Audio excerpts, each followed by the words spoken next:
Hello, and welcome to episode 119 of the Destiny Community Podcast. This week, we have James Werk on, and he has a fantastic background. I just wanted to point that out. It is a very That nice it's background. North. It's true. It's true. Schnorth, yeah. North. Snorth. Yeah. You're pointing Schnorth. north. Immediately disagree. What? No, you agree with Schnorth. Yeah. Oh, wait. Okay. Yeah, I do agree with Schnorth. See? That's fine. Holtz, you can't just disagree to And disagree, man. Come on. Yeah. We have Schwest and Schweist. Well, actually, it's Schweist and anti-Schweist. Anti-Schweist, that's Yeah. right. And anti Yeah, Schnorth, anti-Schnorth, Schweist, and anti-Schweist. Yeah, that's right. Yeah. It makes That's, sense. Trust me. Confusing. No. A little bit. You only have to remember two things. That's it.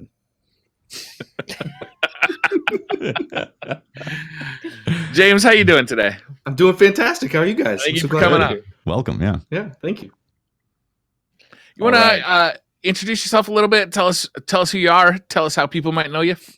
Definitely. My name's James Werk. I've been streaming Destiny on Twitch for a couple of years as a partner, and another year other than that. In addition to that, I love raids. I got started on Twitch by doing raids, really just broadcasting to my friends, and then tried to find other people to raid with, and went to LFG sites and dragged them in, and they started watching, and got to a point where I got more people that would join the raid from watching the stream instead of the LFG sites, and just kind of grew from there. So never you started planned. streaming LFG raids? Yeah, I never Oh, never man. planned to stream it. That's Kinda awesome. happened. Did the people that you joined, did they know you were streaming? Yeah, I would tell them. I felt like it Yeah. was like required for me to let Sure. them know that it was being Yeah, broadcast. sure. It would have been hilarious if you didn't, though. It would to a limit, and then like it can be And it gets awkward. a And then when that one guy starts to really let you know about like all his political opinions, and you're just like, Yeah. I'm streaming, by the way. Hi, dude. How you Forgot to doing? tell you Okay. that. A little bit. What was the most interesting experience you ever had with an LFG raid on stream? Yeah, did you have any like Interesting nightmares? LFG Or? experience. Wow. My God, I've had so many LFG raids that were different. I've had more that were probably the non-LFG raids. Most interesting interesting. LFG raid. I think probably having a couple what we would call kindergartens, maybe younger guardians with a little higher pitched voices that Mhm. thought Yeah. they were being cool by using verbiage that we would not allow in Yeah. normal society, and then you Yep. very quickly have to get them to realize that this is being streamed. Like, I'm held Right. accountable for what you say on my stream. Right, And when the for N sure. bombs start flying, you have to get them out really, Ooh, really, really? Yeah. Ooh. really, really quick. Yeah. Yeah. Yep. Yeah, I've had that a couple times on my stream. And it's like, man, no, we're not. Yeah. Not going there. It's scary, right? You're bringing in Mhm. someone who you don't know onto the stream, and it could go any direction. Mhm. That's like one of Yeah. my biggest fears is bringing someone in, and I'm like, oh dear Lord, please go away. Eject. Like if you bring somebody out of chat, though, they kind of know what's going on, Yeah, right? they're Like, aware. Yeah, Exactly. yeah. They're a part But of like the somebody know your straight off of community. LFG, man, that's like That's, you never know what you're gonna get there. Holy Oh, shit! That's like when people queue into like Overwatch placements and like just like bring, like themselves or one person in there and they're on Mhm. comms and they stream that. I'm always like, my God, Cool. Good luck. that is a landmine. Oh my God. Mhm. Yeah. Is Makes me think, like, Overwatch where the Call of Duty community went to? Yeah, kind of. Ah. Maybe. Is it? Is that why it's so awful and terrible? Radio shows, they at least have like the bleep button. Right. And they've got that little bit of delay built in. I don't know if there's any Yeah. streamers that do that, but we absolutely should, right? Probably Like, should, have right? something Not be broadcasted. That would be brilliant. Yeah. It wouldn't have to be long. It only have to be like a second and a half or 2 seconds Yeah. or something. Yeah. Yeah. Exactly. But we tend to do the opposite. Like, we want to get, like, if we're 8 seconds delayed, we're thinking, oh, we can't interact with chat well enough. We want to Yeah, go on the right. beta test and be a second and a half so we can respond faster. And I can't respond Yeah. that quick anyway. I don't know if Or you just guys have can, but- just have your chat on a delay. Yeah, right? Like just Yeah. like just their voices. Yeah, exactly. Oh man. Mhm. So you started doing raids with LFGs Mhm. and like you've Okay. steadily been climbing up the directory. How's that been? You're like well known as a as a Sherpa now. Yeah, and It's surreal. and also, can you give like a time frame? I'm always curious about time frames on this stuff. Like, Yeah. also, like D1 at what point, or was it before Sure. D1? All that, like how was the origins and what timeline was it? Sure. Yeah. So I started streaming about 3 years ago, and it was initially as like a sword bearer in Crota. So I'd go on the LFG sites and I'd say, okay, I can sword bear. And they'd bring me in and I would take them through like a one phase triple down. No, I don't need the distraction bubble. I'm good. I go up there with the Max and Viz Hunter and I drop the sword and melee to go in Viz and pick it back up again and get him the second round. I'd sword swipe a little away, come back across, drop him the third time. And they'd look at me like, you're nuts. You can't do this. Oh yeah, watch me. And I'd do that all day long. It's and done. That's awesome. And here's the best part. I was the worst sword bearer in the game. And I couldn't do it for my own fire team. So the only reason I started doing it was so that I could get better, so I wouldn't be embarrassed when I play with the guys in the evening. So, right? So you LFG'd Gladly yourself. be embarrassed by streamers. Yeah, to Or pretend by to be a streamers. sword bearer, to get better, to get practice. Because my guys wouldn't let me do it. They're like, you suck. We're not going to let you sword bear. So let me practice, right? This makes sense, actually. That's does. really good. Yeah. It worked. So it went from that to King's Fall launching.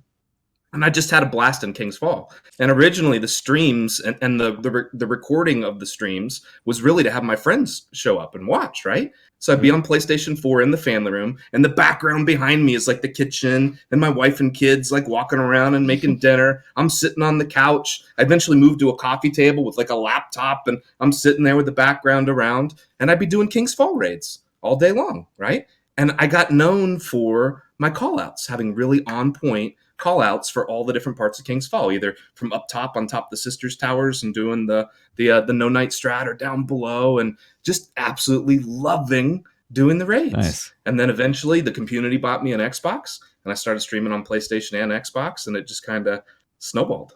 That's Are really you cool. still streaming on multiple? Are you still playing on multiple platforms? All three. All I got three. three Nine characters? platforms. 9 I characters? play on all 9 characters, and Oh, it is that's insanely time-consuming amount of time. That's 3 too many warlocks. I'm sorry. I'm gonna need you to delete Yes, it those. is. I agree. I agree. Please tell me like streaming and playing the game is your job, because I can't imagine doing this plus anything else. Well, yeah. Well, I mean, being a father and a husband, and That you can set it off to the side. That's not that. Ah, come on now. Yeah, I do this full time. Absolutely. Right. Yeah. That's awesome, man. James, before about last week, you messaged me about something that I was really interested in. It was the Children's Miracle Network. It is. Yeah. Believe Nice. you want to talk about that a little bit? I'd love to. I'm so excited about this. I and a lot of the people that I'm friends with have done a lot of charity functions for St. Jude's and for Make-A-Wish and so many. I can remember one of my favorite memories with St. Jude's was doing a King's Fall with my daughter, who's not a gamer, and we raised over $20,000 in one night. That's amazing. She's playing with the Dames of Destiny. I'm sitting beside her, coaching her. She makes it to the basketball court in King's Fall, goes through the whole thing, doesn't know how to jump. We're teaching her how to jump to make it to the basketball court, the whole thing. And at the end, the Dames invite her to be a Dames, an honorary Dames of Destiny. Oh, nice. That's really cool. That's amazing. As a dad, that was so awesome. Because of that and some of the other charity streams we've done, we were invited by Children's Miracle Network to participate in these really cool charity functions. The next one's coming up at the end of February. February 22nd to the 24th is the actual live convention on the convention floor. And then they're going to have the lead-up streams coming up to it. And listen to this. We're going to have William Shatner, Captain Kirk, live at this convention, coming on stream, talking about his experiences with Children's Miracle Network, signing things to give away to the top donators. We got Tara Reid from Sharknado. We've got actors and actresses from Star Wars and Star Trek and Doctor Who. And Tara Reid all from these Sharknado. Yeah, it's amazing. It's amazing. We've done this. This is the I bet third she loves one. that she's known as from Sharknado. From Sharknado, right? From my point of view. Honestly. If she sits beside me and I get to talk to Tara Reid, I want to know what it's like to take that chainsaw and Hell yeah. you know, Come Right? out, like pierce the stomach of the shark and then come out, hell yeah. exactly right. It's exciting. Exactly right. Yep.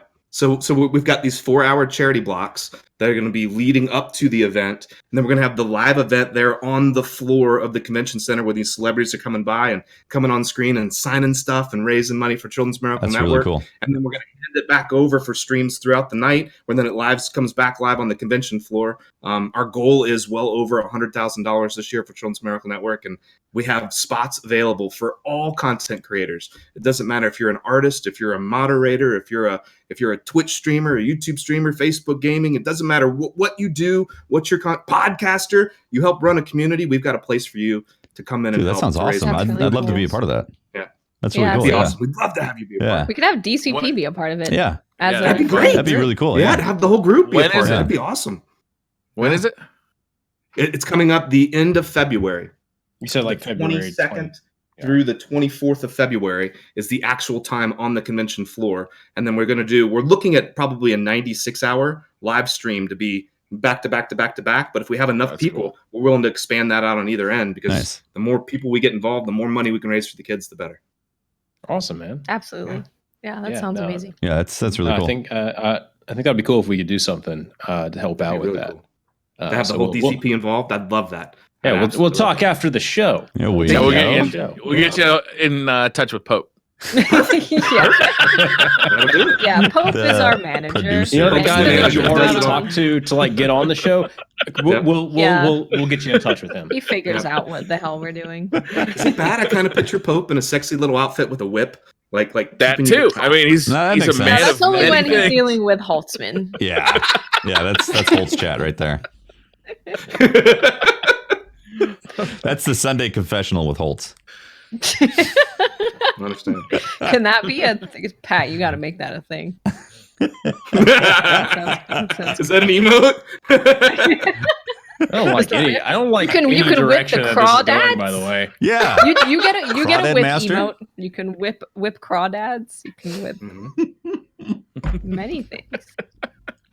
You can whip the new heart emote in chat, which is supposed to be you and Pope's butts together. So James, can you give me any type of interesting anything to segue away from this conversation? I don't know. I mean, we could talk about 15 pounds of crawfish and how many can actually let's just not. Interesting. We could get your opinion on the 15 pounds of crawfish. That's overdone at this point. I feel like we need to move on from that meme, you know. Because, I mean, I've got the bowl of crawfish right over here. I can start eating them now so we can just eat. If you have 15 pounds of crawfish on you, I will be impressed. Please do. And please share. I just want to know how much, like, physically 15 pounds looks like. If you got 15 pounds of cooked crawfish served. Oh, okay. Like an actual good estimate. You know, like when you go to the grocery store and there's like a burlap sack of potatoes? Yeah. About one of those filled with crawfish. That's a lot, man. That's bigger than a human stomach. That's just a ton of cooked crawdads. That's a make yourself ill. Oh my god, I don't want to eat crawdads ever again. It's not quite a ton. It's 15 pounds. Yeah, I'm sorry. You know what? Yeah, factually, 15 pounds of cooked crawdads. My god. You guys want to talk about the TWAB a little bit, because we got some interesting stuff going on in there. There was some stuff, yeah. We got to hear from Luke Smith, which we haven't heard from him. It's been a while, right? No, and it was pretty interesting. He starts right off by, he put a letter to kind of everybody with the community in the TWAB today, and one of the things he starts off right off the bat with is thanking High Moon Studios and Vicarious Visions for their assistance with Destiny. And he goes on to say that Vicarious Visions isn't done with Destiny yet, right? They're actually still working on future content. They're going to be working on Season of the Redacted, is what he said specifically. Which we think is going to be called Season in the Shadow now? Is that the speculation? I don't know. That was the speculation. Yeah. Wow. Yeah. Season of the Space Ninja. It's good to know that more of their work. So that just shows you that the season pass content is definitely still in place and working with all those studios. It's the same. Right. Yeah. Well, no. It's the same now, but is it going to change in the future after? Because I got the impression that High Moon Studios is done. After Penumbra, yeah. Activision is done, and Vicarious Vision is still working on Penumbra, but then they're done. Yeah, they said it's a Swan Song. Yeah, Swan Song. Yeah, the way that it was worded and written was kind of like, thanks so much, guys, everyone at Activision and Blue Moon and VV, you've been amazing, which kind of does lean into us saying that they're not going to be working with them anymore. Bungie's going to be literally just working with people at Bungie. That's what that's why I At took least away for from right it. now. Yeah, I Yeah. was actually kind of surprised because they've had such a good relationship with those companies, and I'd imagine that those companies could work something out with them to continue working on the IP. But If Activision worked something out with Yeah, 'cause- Bungie Yeah. to have those studios, Those are working. kind of Activision companies, right? I look at They're not really Activision. Activision I companies, see like- Activision as like, where can we get money? And that's obviously a place of money. So it seems like they'd be interested in those deals, but maybe maybe they've spoken for different projects already for them. Could be too. Yeah. Already committed. Yeah. Just too bad, because I think they've done a really good job. But at the same time, I'm really interested to see where Bungie, with 100% control of the IP, is going to take this. Because, we know up until Penumbra, man, what's the future? And is the future going to be a waiting game for a while? Like, that's another question mark. It could be. Yeah. What does the future look like for PC? What does the future look like? If you look at the PC, Vicarious Visions did the PC port. So who at Bungie is going to kind of take that over? Are they going to hire from outside to, now manage the PC port? Where are they going to go as far as a store? Are they going to, create their own store? Are they going to stay on Blizzard.net, or are they going to go, are they going to go to the Epic store? That's probably my biggest question, is more so about the whole BNet launcher. I know a few people at Bungie who are like, they are the PC dudes. Like they're in control of doing all the PC stuff. And they were the ones that were advising VV when they were making the PC stuff together. So I don't think anyone has to worry about the PC version going downhill and becoming not supported. I feel like that's a really silly thing to be worried about. Like, I've heard it a lot, though. A lot of people have been like, what happens to PC? It's I know, gone. but like, it's over. almost every game comes out on multiple platforms, including PC, if it's not an exclusive for like Sony. Like, it does now. Yeah, but a lot of the time the PC version is trash. No, like sometimes it's not been recently. so bad that they pulled it off. Not recently, though. I mean, the last one I can remember is Batman. Was it Arkham City? Yeah, that was like, it was so bad that they literally pulled it out yeah, for sale. That was probably 2016. That was a bad one. But like, I think the PC market, fast forward 2 years from 2016, is in a different spot. Sure. And I think the PC That was one of the most impressive things about Destiny 2 was it was as good and probably better on PC than it was on the consoles. James, this wasn't so just toxic. a crappy port over. It was Wow, like man, I made can't for believe you PC. just said that. So toxic, I have unbelievable. friends that play on the PlayStation 4. Made. Saying Good that game. the PC version is better, I cannot believe this. Plug in a controller and it works perfect. You don't have to go in and program the buttons. I cannot listen Mouse to any and more of keyboard this. works perfect. It all worked like from day one. It is amazing. Yeah, the And way then that they optimized it is crazy, and the fact that you can just take any controller and just plug it in. There's no figuring it out. It is pretty amazing, It honestly. makes it open to everyone, especially with it being a console game, right? And then it moves to PC. There's a bunch of people who are like, I just want to use the same controller I've used for 3 years. Yeah. And they can go to PC. Plug in a and PS4 controller, plug in an Xbox controller, doesn't matter. plug in a Scuf works. controller, plug in whatever. And as somebody that plays an hour on PlayStation and flips to Xbox and an hour on Xbox and then flips to PC and an hour on PC and then repeats that pattern all day long every day, thank Do you God play on an it's Xbox so good that controller? it works well on all. Yeah. Do you play on an Xbox controller and a PS4 controller? I do. Or do you I have, like, tried an to adapter? use one controller on all three, and the wiring configuration to make it right with party chat and Discord chat and everything is a little bit more convoluted. Yep. So I currently use two different controllers. What do you use on PC? Which controller do you use on PC? The Elite controller. I like the. Yeah. It's a nice controller. Yeah. Feels good. It's a really is really solid nice. Yeah. controller. James, that's really I found it. that's really toxic, man. I'm sorry. I'm gonna need you to take that back. Even in Destiny 1, I found it hard to switch between Xbox and PC because I felt the controls felt different, right? Between the two controllers. Mhm. Oh yeah. Xbox has like a longer trigger pull and like Yeah, smaller. The sticks feel smaller different. Like the sticks have less tension on them than a PS4. Mm-hmm. Also, like with the console versions of Destiny, like whatever the next Destiny version is there going to be a retail box release of that? Is it going to be, are we going to get like a Taken King style like boxed release for the next big DLC, or are we going to wait for Destiny 3 and get a big release for Destiny 3? Who's going to be, putting those discs in boxes, right? They don't have a publisher now. Interesting. Deej. Deej is personally overseeing it.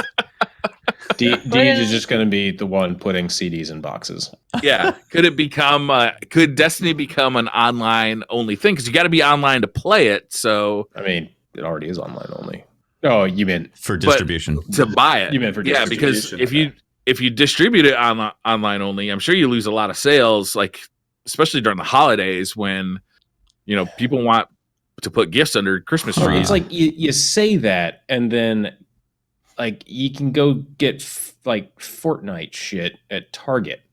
Yeah, that's true. You can get you get a game card basically, or get a code, like right? Gift card, Yeah. basically. Yeah, V-Bucks. You can go in the store and get That's V-Bucks. True. But then those discs, those boxes have to make it to retail, right? Somebody has to print those covers and make those boxes and ship them, and like that's something that Activision used to do, and now Bungie's got to do it. I'm sure they have the resources to figure that shit out. But it's like that's the kind of stuff, though. It's like it's so interesting because now they've got to like figure that out, right? I mean. It is a really interesting time with Bungie. It is interesting because they're going into being an independent studio. Like that is a big deal to be of the size of Bungie is and be completely independent. It's a big deal. Yeah, it's. I listen to a lot of podcasts about like general gaming, not just Destiny, and like this topic has made it like across. Like everybody's talking about this because this is more than just the Destiny community. Like, oh, that's interesting. This is like. They left Activision, like they just left Microsoft, and now they're leaving Activision too. Like that's crazy. It's very interesting. It's also because it's a trailblazing move. A lot of companies out there are probably thinking, could we split from the publisher if we're having a bad relationship with them and be able to take control of their future? Obviously, Bungie is pretty unique franchise, or I mean, they've got a unique franchise. From how Jason Schreier put it, he kind of said that was written into the initial contract, right? Is that and they never lost their IP. A lot of companies get bought by they never got bought by Activision, right? They just signed a publishing deal. Yeah. A lot of companies actually get bought by it, but I mean they miracled themselves out of Microsoft. So I mean these are like the slipperiest fish in the ocean.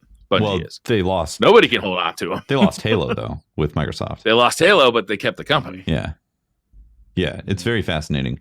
I haven't actually considered like maybe with the new consoles, the future of consoles, like is the disc going to go away? And if they are technically indie publishing themselves, like, I mean, just a code could potentially work if they need a retail sale. I feel like you can't not have a Blu-ray player, whatever in a console. Like you just can't. People use these things as media type DVD centers, like there's pretty heavy rumors that the next Xbox, but the next Xbox One, like they're going to have another revision of this thing that's going to not have any kind of disc player. It's going to be a digital distribution console only. Really interesting. Yeah, and like I could definitely see, PC is basically that now. Right? It's like you don't go buy discs anymore. You download your games from Steam or Blizzard or whatever. I think what's keeping consoles from doing that is that distribution isn't out there for a lot of the country. Yeah. But with an online only game, like it's different. Like if you want to play God of War, and you don't have internet access, and you can just go to Walmart and buy a disc. It's no big deal. You just put it into your PlayStation. You can play it no matter what your internet access looks like. That's not the same deal with Destiny, where you need internet access to actually play the game. Yeah. That's the thing is like I know a lot of us that can play online all the time, like that, like seeing a online only type console is like, I could see it happening soon. A lot of places out there aren't like that. Simply put, so I think we're ways off from that being an actual thing. But how about the TWAB? All right, keep reading on Luke Smith. We're literally talking about the TWAB right now. We talked about Luke Smith quote and the same thing we talked about last week. We got sidetracked. Yeah. How about sandbox changes? No. This is really important. This letter from Luke is actually really important. Oh, I thought we went over it. No, the end. No, we literally read like 2 lines. Okay. He talked a little bit about learning from past mistakes with the Black Armory. He said, in the Black Armory, we set power requirement, for for the first forge too high, and that meant it wasn't a great chance to jump into some new content. We want to find a line that many players can play and aspirational content for players to progress toward. We're exploring improvements to catch up mechanics for players in upcoming seasons. It's good. Good. Yeah, that's pretty interesting. The catch up mechanics, I mean, that was a big concern, is that like people who, frankly, like me, who kind of put down Destiny 2 after they beat the raid in Forsaken, come back and like, oh shit, I've got to get like 60 levels in the next to play the next stuff, right? No, I think that statement by Luke is like right on the point, that a lot of players, for sure, they want to play the new content when it comes out. They don't want to go, I have to level up for another week or 2 weeks to like be able to enjoy the same this previous content that they've already been playing. Yeah. I mean, I think that was resoundingly what the community basically said, and after the first week of Black Armory, after the first day of it, for the most part. So good to see that was heard. Yeah. He talks long term. Bungie is committed to Destiny. We created the universe, and it holds its future entirely in our hands. The vast majority of the team is hard at work envisioning future experiences, enemies, and ways to play the Guardian you've been building since 2014. We're going to keep doing that. We're thinking about what it means to be truly independent, what it means to self-publish, and crucially, what Destiny's future can now look like for our players. I tell you, when my heart started racing, when I saw that the Guardian you've been building since 2014, like I have this vision in my mind that's probably an impossible future, whereas you disconnect from Activision, who tries to have this 10-year schedule of disc having to be released every so often, that maybe with a more nimble, more at Bungie, that like the Guardian we've been building since 2014, like more of that stuff can come into D2, and D3 can come into D2, and instead of being D2 and D3, it's just Destiny, and it's one universe that constantly expands and has everything. Is that a pipe dream? Destiny. I don't Immortal. think so. Dun, dun, dun. The last line of this, I think, is actually really interesting and something we could talk about. When I look ahead and think about Destiny and where it could go, I see a bright future with roots in a memorable past. Not everything has been lost in the dark corners of time. Yeah, that's really fascinating. And like, I'm like, what is it? What do you mean, Luke? What's that mean? What's that hinting? Honestly, like talking about your suggestion, James, I don't know if they would honestly converge all characters into like this one timeline, but I would absolutely love that. And if Luke Smith did guide the ship more towards that, to be able to take your account from 2014 and then the stuff you've done in Destiny 2, and then be able to like tap those things into this like this longer version of, or like the final version possibly of a Destiny franchise, or the third installment essentially being like the final version.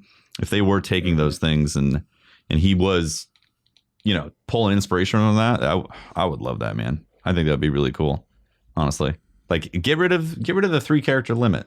Like, it's more, treat it more like an MMO, to where you have multiple characters and you choose what you want to work with, or you bring forward your D1 character, you bring forward your characters, you bring forward your D2 characters, and also have chances to make new ones because maybe there's a new class that's available. Like that'd be really interesting, honestly. Yeah. There's no reason to get rid of that limit unless they give you some choices to actually make a difference, though, right?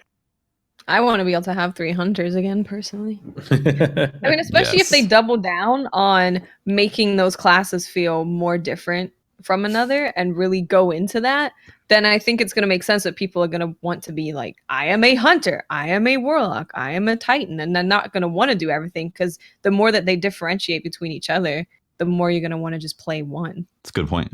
Yeah. That's the one thing that I hope Destiny like strives to always have, is just like a distinction between all the classes. Recently went back to playing World of Warcraft, and every single class felt the same, and that really kind of bummed me out, because that was one of the things that I loved about WoW, was how everything felt different. It's like, oh, I want to learn how to play this now. Now I want to learn how to play this. Now it's like, this is your DPS move. Going off on a tangent, but yeah, like, I was watching I was watching the Anthem live stream today, and that's one of the things that really struck me is how you can have like the Titan, the thick boy, whatever it's called, the exosuit or whatever, and be like, you know, the guy on the front lines with a shield and a big ass gun, or you could be in the back using magic and kind of spitting at people from far away, or you know, you could be like the fast guy, or you know, like it's all sorts of different. Like the classes seem to like have real differences in gameplay with Anthem, and it's one of the things that I'd like to see come to Destiny. Yeah, absolutely. Like it's always felt kind of like an RPG light, you know, with fantastic, real light. Yeah, very, very light with great shooting mechanics, but ultimately it's just every now and then you chuck a different grenade or use a super. I mean, the jump it gets affected too, but let's be honest, Warlocks. That's one of the strengths that I've liked about Destiny, though, compared to other things. Like, The Warlock What's jump? that? no, just like the No, RPG nobody likes light. that, James. Nah, I mean, discounting that garbage, obviously. the RPG light side of it. Like, you know, when people say, "Hey, are you interested in Division?" I'm like, "Nah, it's a bunch of fucking spreadsheets and shit, and just like you shoot stuff and numbers go up based on stats." I'm like, I'm not interested in that. And I like Destiny because for the most part, there's not a hell of a lot of play in terms of the RPG side of things, and it's more about like it's more about your individual choices in terms of like how you're going to play instead of how you're going to spec your character. Yes, they both can change based on one another, but I don't know. I feel like it's more affected by your play. Hey, it's 6:45 p.m. Oh, sweet. There's a Time to do a lunch out there. podcast. Yeah, Totally do a podcast. James, what are you up to? You want to jump into a podcast? Yeah, I You think guys- so. you Is guys it time free? to All right, time to cool. go Let's do live? it. my bad. We'll See you guys later. We're out.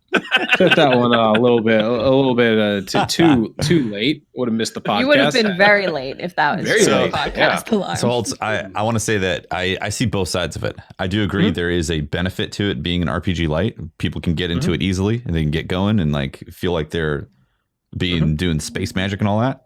But on the flip side of it is that when you do invest time in your character, I feel like that horizontal progression just immediately gets snipped and doesn't exist. Oh yeah, no, that's one of the things Destiny has always struggled with was horizontal progression. Once you get like the one thing, there's rarely ever a time where you're like, oh yeah, I want this other thing because it's going to drastically change how I'm going to play a build. It's all going to be fairly similar unless you really like looking at fringe little cases of how something can change. Yeah. I think at the far end of the end game of PvE, some of that stuff really starts to stand out. I think in PvP as well, exact same thing, where when you have that all arc armor build, or when you have the right mods in the right places and you got that Fallen Armaments mod and you're at Niobe Labs level 7 and you're out of power ammo and you can throw a nade and you get ammo back and you've got the right roll on the right gun that's got the right mod, and now you can put the base radiance on it that now does the extra damage, and you start to add together these pieces and parts of the puzzle that literally there's people that sit there and have these spreadsheets of exactly how many points everything does and what goes best with what. And there is that part of Destiny, and there's a segment of the community, and it's a big segment that loves that part of Destiny. Like, it's there. Maybe it's not commonly used by the masses, but it's there in Destiny. It exists. Yeah. So I guess the strength about it that I was trying to say is you have the option to do that, and you can see differences, but at the same time to not really be that invested into it, and you can still see the different changes. Whereas in other games, other RPGs, like you basically have to play like that if you want to want to change stuff up. And Destiny allows you to have a lot of freedom in terms of what. Yeah, and that is a really tough balance to find. James, I do agree with you that there is stuff that you can like you can forge those various versions. Like I personally have a shoulder charge Titan that I love. It's got impact mod and everything, so I can prevent Titan timeout as much as possible and just constantly shoulder charge things. But it's like it's only a few cases, in my opinion, that show up in the game right now, and it's in a few spots. And I would love there to be what we have now in Destiny, and in addition, a lot more of that horizontal progression. So you can't just jump in and play, a few hours a week and be successful at it and get drops and all that. But it'd be awesome to be able to also invest into these like really like esoteric builds that, they take a lot of time to get to that point because you have to really craft and do some stuff to get to that point. But it's also really exciting to have those payoffs of making those builds that another person would be like, whoa, how do you do that? And then you're like, well, you got to have all these things, I mean, that's part of having a build is like, you can't just go and get that build today. Like, you got to work towards it. That's part of the fun of having that. It is, but I guess part of my concern as a raid Sherpa, somebody that brings in primarily brand new people that have never done this before. I get people in my fire team every day that aren't real sure what jump they should be on. Sure. And they don't know what subclass to use. And they don't know if you press and hold versus tap, what the difference is, right? And if I bring them into a raid and I get halfway through and I'm like, oh, you don't have that armor perk? Well, you can't beat the raid then. We're just going to have to boot you out and bring you in some other time. Yeah. Like, I want things to be accessible, but then I also want there to be activities where you can build that horizontal progression build and you can get to the highest heights. So then define that balance between accessibility and then have that content where you need that stuff. I guess that's where it's so difficult. And honestly, we're on the same page on that too, because I definitely don't want it to be where you have to have a very specific perk that takes a long time to get in order to actually complete an activity. I don't think that would be smart and fun. I definitely not. Like, the way they have it set up right now for a quote unquote casual viewpoint to be able to jump into the game, I think is fantastic. I think it allows a lot of people access to the game, and it's great and it's fun. But I also think that they could definitely have these horizontal progression things in the game that allow you to get these incremental percentage increases on stuff for your playstyle. I think they can absolutely coexist. Yeah. Do we want to go further down with the TWAB now? To the sandbox? Yeah, so we're getting some sandbox changes. 12 time. Auto rifles. Damage increased for rapid fire, adaptive, and high impact families. Find that auto rifles are a little unforgiving for the ranges that they ask you to occupy in a world of special weapons, and as a result, we're increasing the damage to offset the higher risk. Basically, auto rifles were kind of balanced around precision shots, which those kind of suck to hit with auto rifles. Right. Basically, every single weapon's balanced around hitting, headshots. So auto rifles kind of got the rough end of the stick there. Yeah, should make them hopefully better. We'll see. Scout rifles damages are being increased for lightweight and rapid fire families, as well as an increase to all scout rifles in PvE. Scout rifles are always going to be on the lower end of damage due to the safety, because you're a coward for using them, that their range affords you. But the difference currently between them and the primary weapons is too drastic. As a result, we're reducing the size of the gap. It's good. Yeah, sure. Is Scouts. it? I mean, Scouts. I mean, anything that is helping scouts is going to be a good thing. Is it going to be enough? Probably not. Like, Maybe. if you're using a scout in PvP, all the maps are super like not scout friendly for scouts except for the most for part, that aside one from map. like Vostok. yeah, what's that Equinox? brand new one though? That was a pretty good scout rifle map.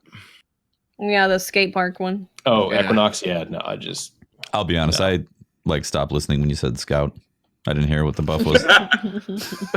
yeah, scouts need help mostly in PvE. For PvP, Scout rifles are getting the courage of the lion. that scares me if they get buffed to the level that Fighting Lion got buffed. Yeah. Sniper rifles are going to get a buff, increase the damage on the rapid fire archetype to be able to kill in 2 body shots. Although snipers are still finding success, we believe that allowing you to clean up and kill easier with a sniper rifle will allow the sniper to have that success at more ranges and in more situations. Are they finding? Yeah, when I read that part where it's like the snipers are fine, I was like, they're not, and they're not fine. A teammate can hit me and flinch me so hard that I cannot hit anything. Apparently that's That fine. person can shoot by me, not even hit me. Like the bullet going near me is enough to flinch me. Maybe that They need to tune Working down as flinching. intended, guys. They really need to. Flinch, especially in PvE, is so annoying. Yeah. Oh my god. It is. I kind of interpret that as PvE and PvP. And I definitely feel like in PvE, snipers are used a lot more now than what they have been throughout That's the true. history of D2. I think about D1, and like we use snipers so much on raid bosses, so much on strikes, right? And beginning of D2, not so much. Yeah. We used everything but, and now I feel like we're coming back to using snipers more and more. So I think it's headed that direction in PvE. PvP probably needs a lot more work. Well, that's a good point, honestly. That maybe they're looking at the data as a whole as like literally And they're all like, we PvE. see you like Whisper of the Worm. Yeah. Snipers are great. We're not touching it. Look at these percentages on Whisper the Worm. Yeah. Legend Acreus is they're increasing the damage and bumping out the range. Yeah. Oh Lord. Oh yeah. As time moves on, things tend to trend upwards in terms of power, and in post-Forsaken World, Acreus simply didn't have the output to match other heavy weapon exotics. Because everybody's using Whisper. Right? Mm-hmm. Well, I mean, you've definitely got better shotgun choices than Acreus for PvE, plus you got the Whisper for higher damage, or you got Thunderlord. In PvP, I don't know. I don't play a whole lot of PvP these days, so I'm not sure. Is You Acreus use tractor still getting used cannon. a lot? You use tractor Tractor cannon. cannon is better? Tractor cannon's better because it And basically has the hilarious. same range. It suppresses supers. It It has a stupid amount of ammo. Yeah. It's not slow. Its handling is insane. It increases. It's basically like it's just way better. Acreus single had its aspect. time in PvP though. It for, Acreus was for popular sure for a did, while. man. Oh, yeah. It was infuriating for a while. Yeah. There was a season of the Acreus. Yeah. Telesto. Telesto's getting it rough here. I don't think it deserved. I think people need to get good. Quote me, Toxic. fucking hot My take, but God. it's real. It's real. Get over it. PvP damage brought down to match a standard fusion rifle charge rate. Optics zoom was also increased to match fusion rifles with long range scopes. Telesto has become fairly notorious in Crucible for its effectiveness, even in some cases getting accidental multi kills. Pay attention, you won't accidentally die to it. Due to how damaging the explosions were. To combat these, we've reduced its PvP damage to match its charge rate. This brought up an issue where doing so is significantly hurting the usability of the weapon, so the optics were buffed in return. And generally, you should still find an effective weapon. Generous with it as it was before. Discord cut you off. Discord's having some issues Of course. tonight. Okay, look, it's just me saltily reading the Telesto part in the TWAB. Basically, they nerfed it and then nerfed it. buffed the optics and gave the reasons for it. I still think Telesto is absolutely fine in the current state that it is. That's in. If you find yourself dying to it, maybe you should stop rushing with a shotgun so much. Yeah.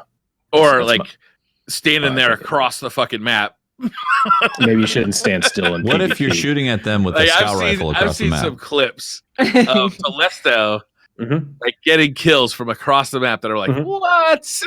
Maybe you shouldn't stand still to allow it to kill you like that. Just my So- personal take. So you're using the get good argument. And yeah, Yes, I I'm think, using the get good argument, I not think- in any jest or sarcasm. Get good. yeah, I think It's Holtz is not just straight up saying, "Don't get hit. You keep dying in Don't PvP. get hit. Don't get hit. Yeah, It's Just easy." get good, man. Just get good. yeah. And it's going to Stop be really dying. great when a bunch of people are now like, oh my god, shotguns are overpowered, and Telesto was one of the few things that you could use to actively combat counter someone them. that was just shotgun rushing, and now oh great, now the only thing to really combat a shotgun rusher is another fucking The shotgun. last word. Yeah, the 29th. Maybe you heard about this thing called the draw. Ooh. I have no idea what you're talking about. Mm. Oh, January is a little bit booked for me. God, there's going to be a lot of stuff going on 29th. Yeah. mhm. A little bit. No idea what you're talking about. And if anything, if there was something coming that could effectively combat shotguns, man, it would be nice to have multiple options instead of just One. one. Did he just confirm that we're going to be able to two-hand the last word? You guys see Yeah, you that? did. I think Both hands at the Mark it same down. time? Multiple? maybe a nation of That's beasts what I heard. and the last word. Timestamp that. Yes, that's what I want. Hey, trace rifles. What about them? Yeah. They're increasing the minimum amount of ammo you could receive from special ammo boxes. So you're going to get more ammo whenever you pick up special ammo boxes. Trace rifles had a pretty rough time keeping ammo reserves in the Crucible. Doesn't have access to scavenger perks. You should have more success using it more often now in the Crucible. And the changes will also affect PvE bricks. So that's awesome.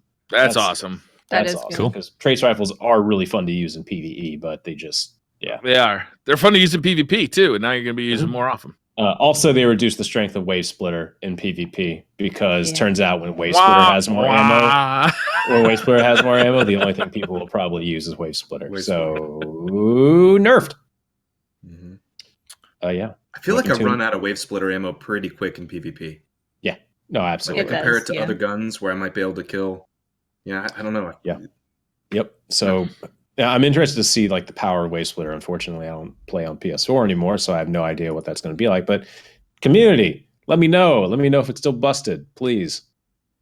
Weapon tuning is an ongoing process. We'll be sure to talk to you about it again in the future. Some topics we're looking for future potential adjustments include trace rifle damage in PvE, submachine gun adjustments, shotgun adjustments, and taking a holistic look at the heavy slot options and how much of an impact it has on loadout choices in PvE content. They're moving Whisper to kinetic slot. Wow. These changes are coming out in update 2.1.4. When is that? Is that it's the 29th? The same update? 29th? Okay. Yeah. So not too far away. I wonder with the auto rifle buffs, how good is that new auto rifle? Breakneck? Isn't that the one we used to use? The breakneck, yeah. How good is that going to be? I mean, breakneck is already really good. With a rampage spec mod, it's amazing. Right? Mm-hmm. That's what I've heard. Really I'm still 6 games away from Gambit. Just do the 6. I'm waiting for like the perfect. I'm waiting for the moon and like the stars. There's got to be the right planetary alignment before only 2 matches. Because if I get a 3rd round of Gambit, I'm sorry, I'm done. Woo! Oh, breakneck. I'm done. I'm done. It's over. Yeah. Breakneck is not getting affected. Wait, rapid fire and adaptive? Is that? Oh yeah, it's a precision. Breakneck is precision. Oh. We just need that mayhem 3rd round you guys came up with. Then we'd be good. That would be nice, yeah. That would be pretty cool. That'd be fun. Mm-hmm. So, they're talking about some changes that will also be coming with Black Armory. And by Black Armory, I mean there's changes that are coming to the Black Armory activities that you do. Let's hear about it. You know how ballistics logs get removed at reset? Mm-hmm. Yeah. Unless you just put them in the bounty and don't turn the bounty in. Good. Yeah. They don't do that anymore. So great. Now you can stack those up. Ballistics logs will be increased to 5 per character. So sweet. You can save. That's also nice. That's good. Yep. Weapon frames carried across reset now refund into gold frames, give you a ballistic log back. Silver frames give 3 modules reports. In the instance of a radiant matrix will be removed on a weekly reset. Bummer. Players should stop experiencing the issue where frames are missing from Ada's inventory on a week-to-week basis. Players may still only purchase up to 2 gold frames per week. Why?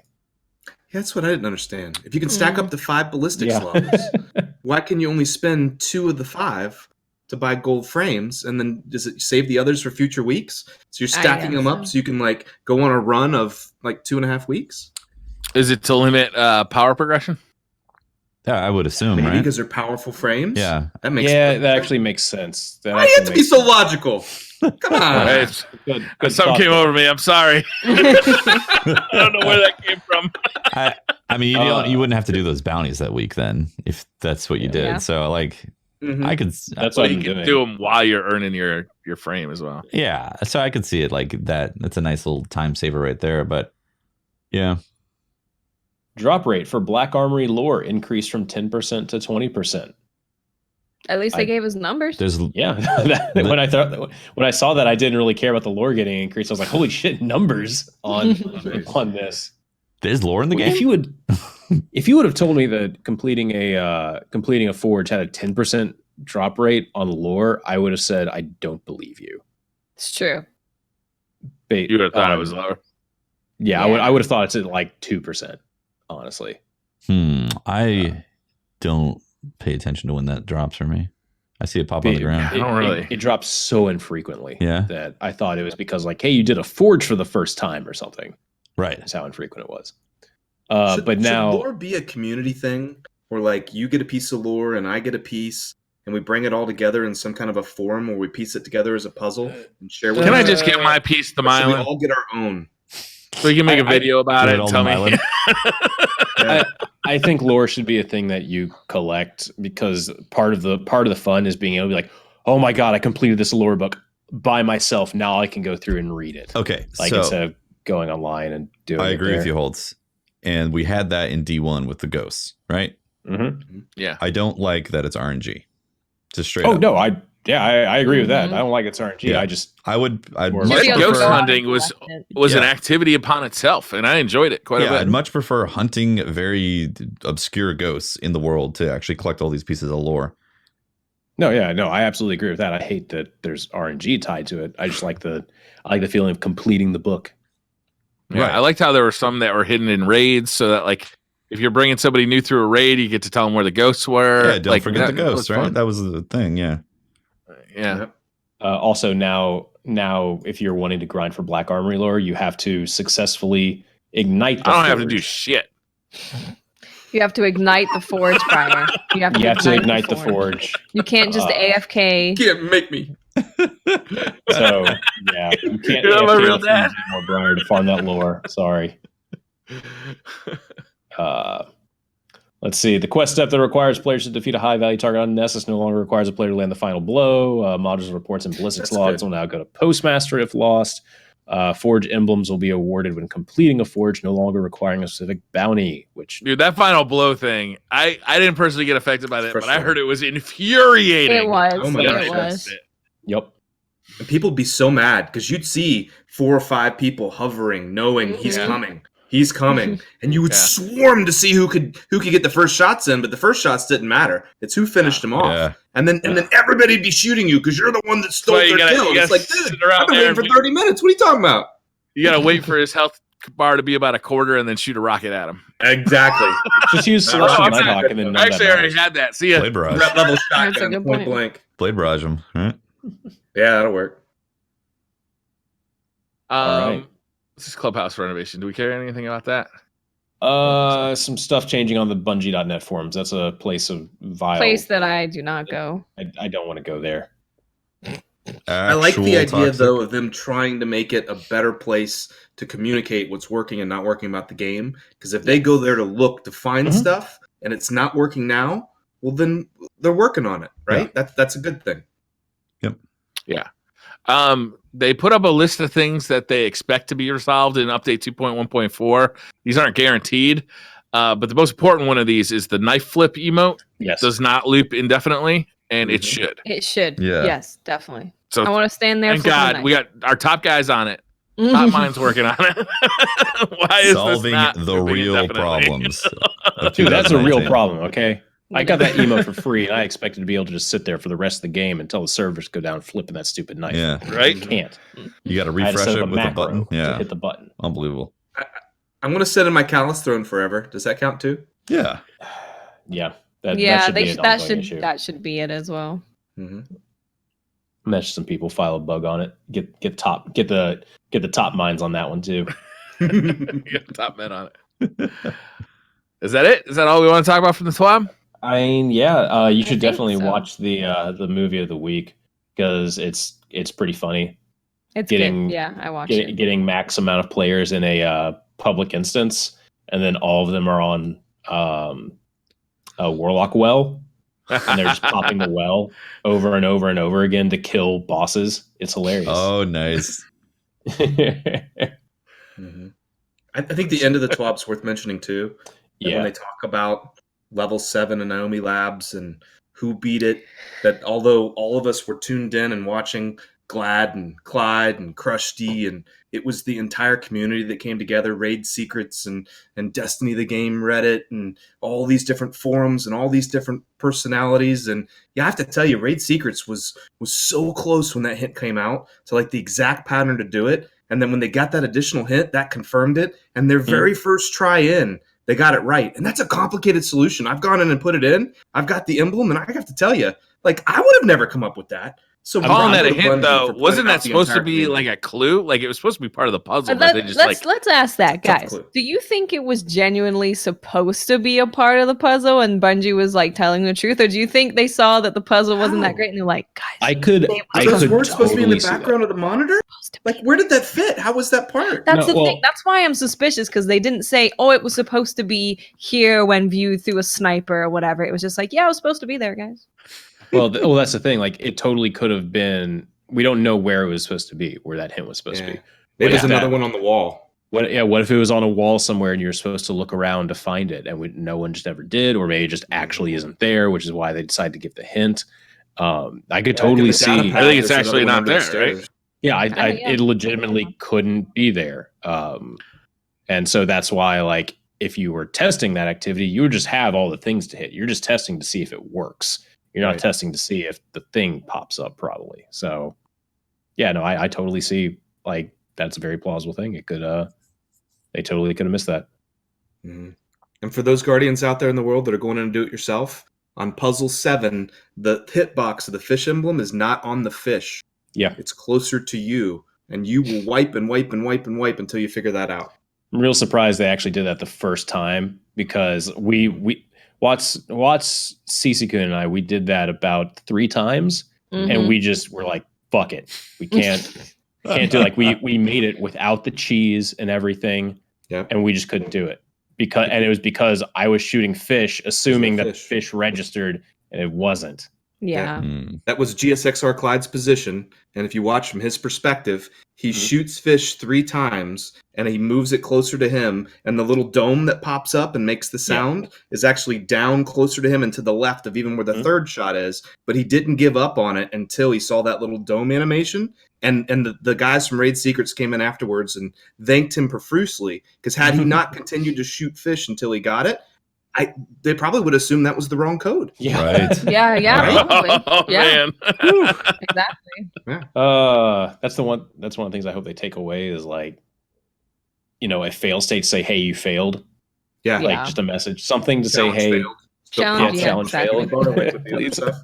Yeah. Yeah, definitely. Mm-hmm. All right. Well, TWAB's done. You guys want to do Twitter questions? Let's do it. Oh, wow. We have been going for an hour, basically. Crazy, right?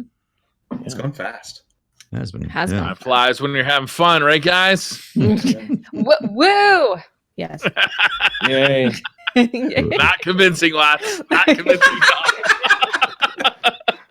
I'm having a great time. More fun when we were talking about crawl dance, but this is okay as well. Jay, aka Meef J, says James has commented on his stream, but as someone who runs all 3 platforms, how would he like to see cross save handled? Yeah. Should I handle this first? Yeah. Yes, please. You Yeah. play on more platforms. Yeah. The way I look at it is I've invested a ton of time into my Destiny 1 characters on PlayStation, my Destiny 1 characters on Xbox, and into both, right? And the Destiny 2 on PC.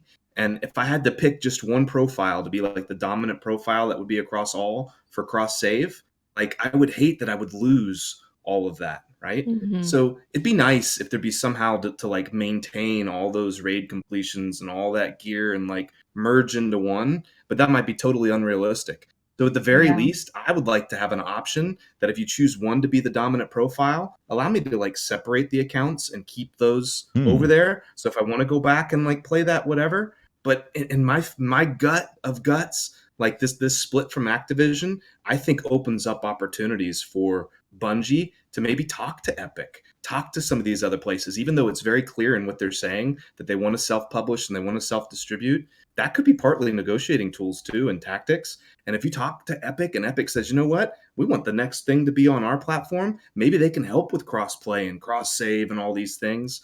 I feel like on Bungie.net right now, you go and you buy an item and you get the emblem that automatically goes to my PlayStation, my Xbox, and my PC. Destiny already has cross-save. It does. You're just not allowed to use it yet. Yeah. So the quicker that happens, oh my God, my life is so much better. So much easier.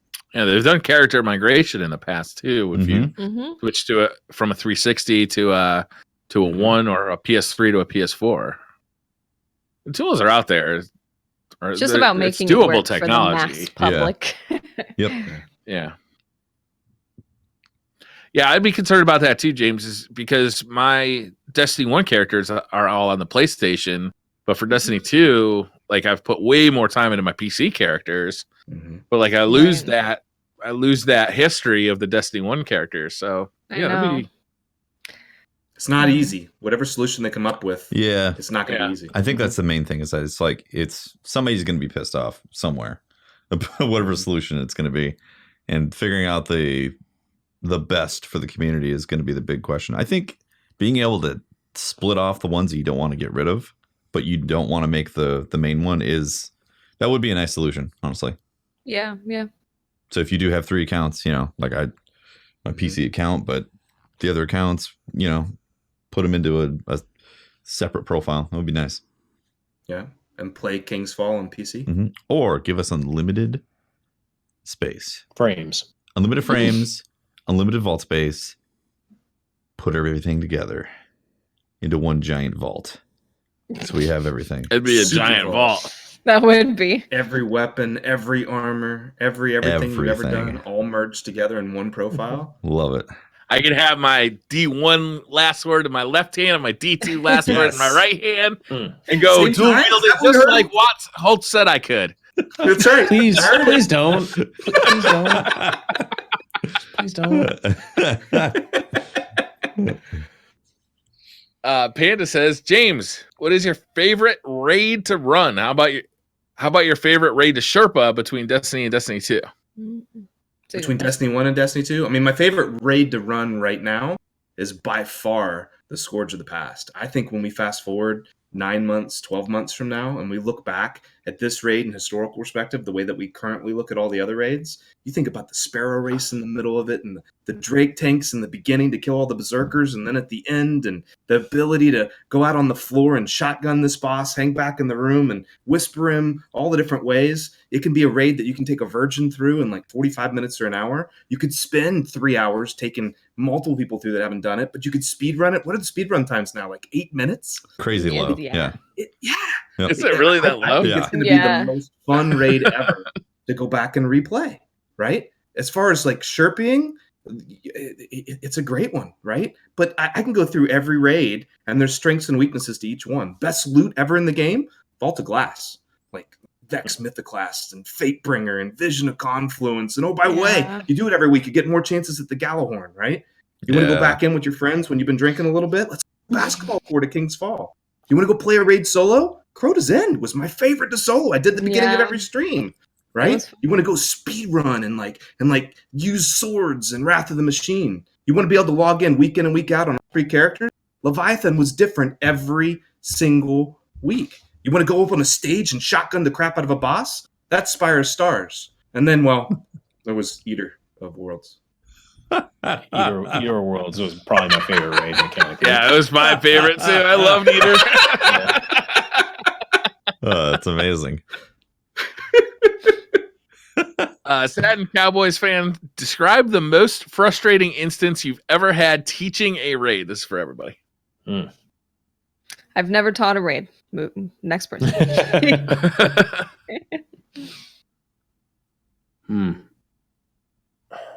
Man, I've had getting people... Tefty to try to do the Riven cheese was super great. When it's like, Tefty, we're doing the Riven cheese.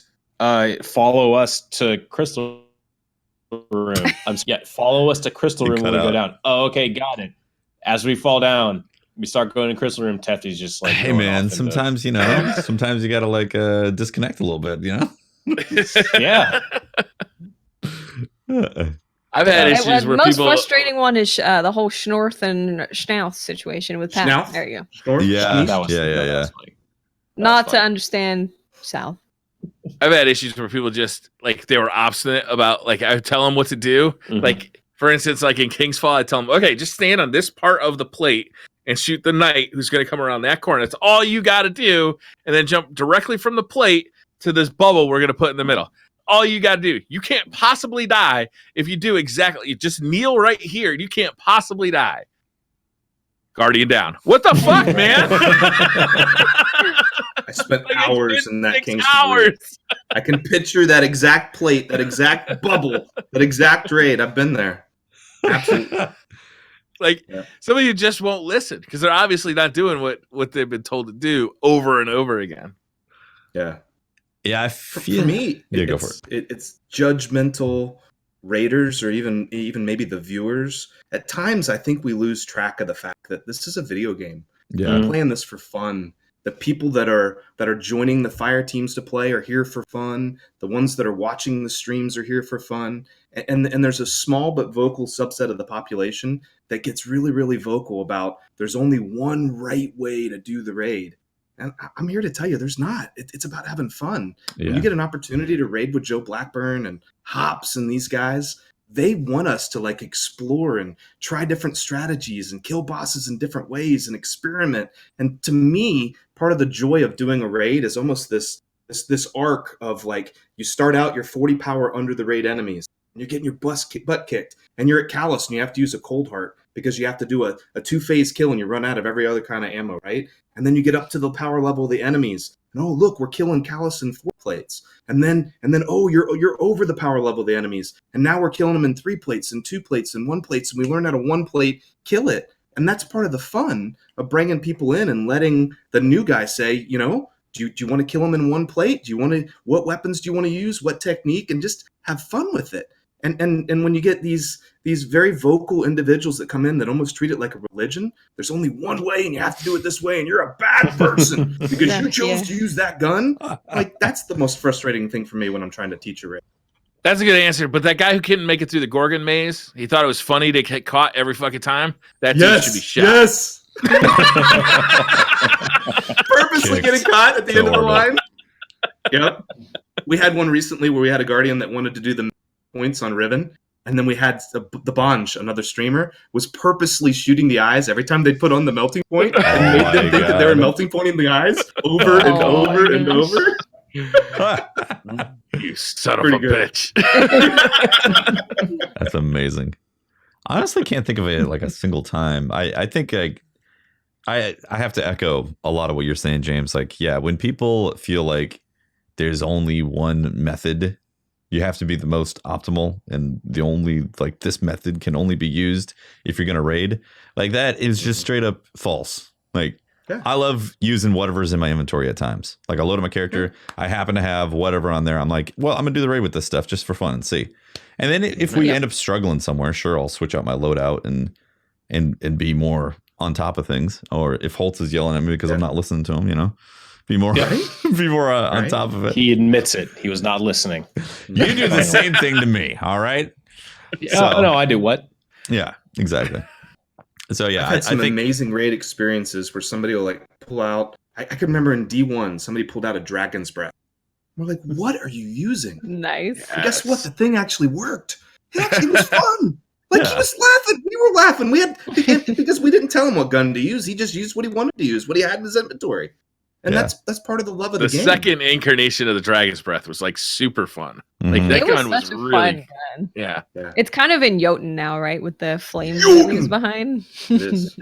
A little bit. We still have the flames. Steven Script says, Crucible seems to be at a very low point at the moment, with a lot of people not enjoying it, myself included. What changes do you think Bungie could make to get people back in there having fun again? Oh, boy. Why don't you enjoy it? Let's start there, because I have no idea why you don't enjoy it. I'm not going to say like, hey, this guy doesn't enjoy it, so let's...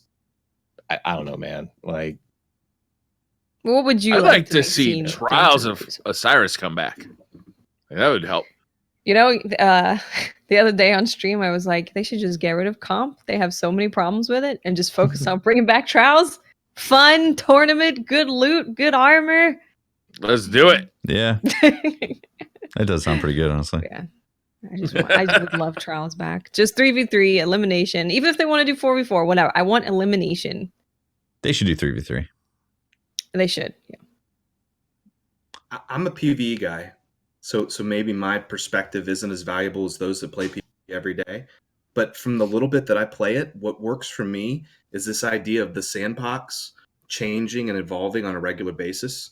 And maybe one of the beauties of Bungie, like separating from Activision again, is being a little more smaller and nimble and can change the sandbox maybe once a month. I think we heard that from one of the PvP devs at one point about once a month sandbox changes. And with every sandbox change, if that brings a different type of weapon, a different build, different things that we can go out into the Bungie world and we can get this, now the scout rifle's the best. Let's go find the best scout rifle. And next month it's this gun that's the best. Now so the chase to get that gun, to find that thing that's overpowered that works really good, and then that keeping it fresh, constantly evolving every month, to me is what makes PvP the most fun. Yeah, no, you're totally right. When you see the same thing, you're seeing Luna, Not Forgotten, Deathrock, Wardcliff, every game in Single every game. playlist. Even if something else comes and it's just as overpowered as that loadout, and that's what people are using, if you're changing it frequently enough, it doesn't feel boring. It doesn't feel frustrating because it's like, oh, I haven't been killed by this fusion rifle the entire time. So it's actually more enjoyable. Yeah, Definitely the refresh. I definitely think that's one of the reasons why I've essentially quit PvP in this game, is that it just feel like it's the same. It's the same that I've been playing, and it usually ends up coming down to shotguns and hand cannons, which are definitely fun, and I've had fun using those in the past. And if I was a brand new player that jumped into Destiny 2 right now, like, I'd be all over the Crucible, be playing all the time. But because I've had so much time in there, and because the changes are essentially very, very long waits between actual meta changes, not just adjustments. We're talking about like shifting the way the game feels when you're playing PvP. Yeah. Like it's too far. And yeah, I feel like there's better PvP experiences out there in different games to get that thing that's in there. And if they could do once a month, that'd be amazing. I think that would, like, I can't remember if I said this on the other podcast or the last week's podcast or not, but like Fortnite, even though they break a lot of things, it is amazing how often they change it and add new things and like straight up shake everybody. People get really used to how things feel in Fortnite, and then all of a sudden it's like, well, it's gone to hell and everything's broken, but you got planes now or something like that. But that's fun and changes the game. It's a game. It should be fun, right? It's as soon as people get used to it, they change it again. Yeah. So you never have that down period of things feeling stale and samey. And yeah, we have the opposite problem where it's always the same. Always the same. And we complain about it being always the same. I feel like there's a happy medium though. Like, sure. I would hate for the game to suddenly become Fortnite, just in terms of how often they have to fucking reiterate and fix and do stuff. Like, I'm not interested in Fortnite because I have to relearn everything so often, basically. Yeah, but I know, it's not necessarily like relearning. Like, it's I know it's just freshening more it. of. Yeah. I like Destiny because the you just, I know what to expect, basically, But I think that's what's like killing it for a lot of people in the PvP department. Yeah. And I think you could absolutely have a competitive game mode where there's balance in weapons and like everybody's got equal weapons, and you go in there just based on player skill, and you've all got the same type of hand cannon and the same type of whatever. And that feels like to me a very different mode than something where I think of the most pleasurable PvP experience I've ever had. It was like going in and getting my butt kicked by a Vex Mythoclast and going, oh my God, what is that gun? Like, I can't even compete. I got to go figure out how to do this raid to get this gun so I can have it and go too. Or Trials of the Lens with Prometheus Lens. These overpowered things that were these anomalies, that to me were my best memories, my most fun I've had in the game. And if that happened like on a semi-regular basis, where things changed and evolved, sure, you can have a competitive mode that's got a different feel, but I like those powerful things. Overpowered guns to me, airplanes just feel nuts in a way that I wouldn't want that to be the permanent meta. That would get really old if all we had was Vex Mythoclast, right? Yep. But for its window, it's fun. Yeah, and that's honestly what I'm saying, is that like a rotating experience of things that are essentially highlighted as powerful options, like not power weapons, but powerful options in that they perform really well. I think that's what changes up the sandbox to make it interesting, because it just becomes the same thing. Like you said, you see the same loadouts every match. Yeah, you just want to see different stuff sometimes, man. Even if it's just as frustrating in the long run. I mean, honestly, any sandbox we get is going to be frustrating in the long run. It could be the most perfect sandbox. It's still going to end up being frustrating in the long run because you're just seeing the same thing over and over and over again. Yeah. We just need a refresher. Yeah, I feel like Bungie sometimes takes the quick play, the PvP in general, a little too like precious. Like they're a little too specific about wanting to make it as balanced as possible. And I think that would be good if the netcode and the overall experience of the PvP was balanced with like dedicated servers. So you really could have like a really like fine balance to it. But like a lot of things in PvP just make it frustrating to have those really like finite balance things. So it becomes more frustration at that point. So why not lean into the positives of having like the power fantasy? But like you said, don't let it become stale. If you always have Vex Mythoclast every week being incredibly powerful, people are going to get sick of that and stop playing. But if there's these like playlists that have featured changes, suddenly scout rifles are powerful for a week in this playlist. Like, it at least changes like Crucible things. Labs. Yeah, like Sweet. Crucible Labs could have been. Yeah. Exactly, it should have been. Mm-hmm.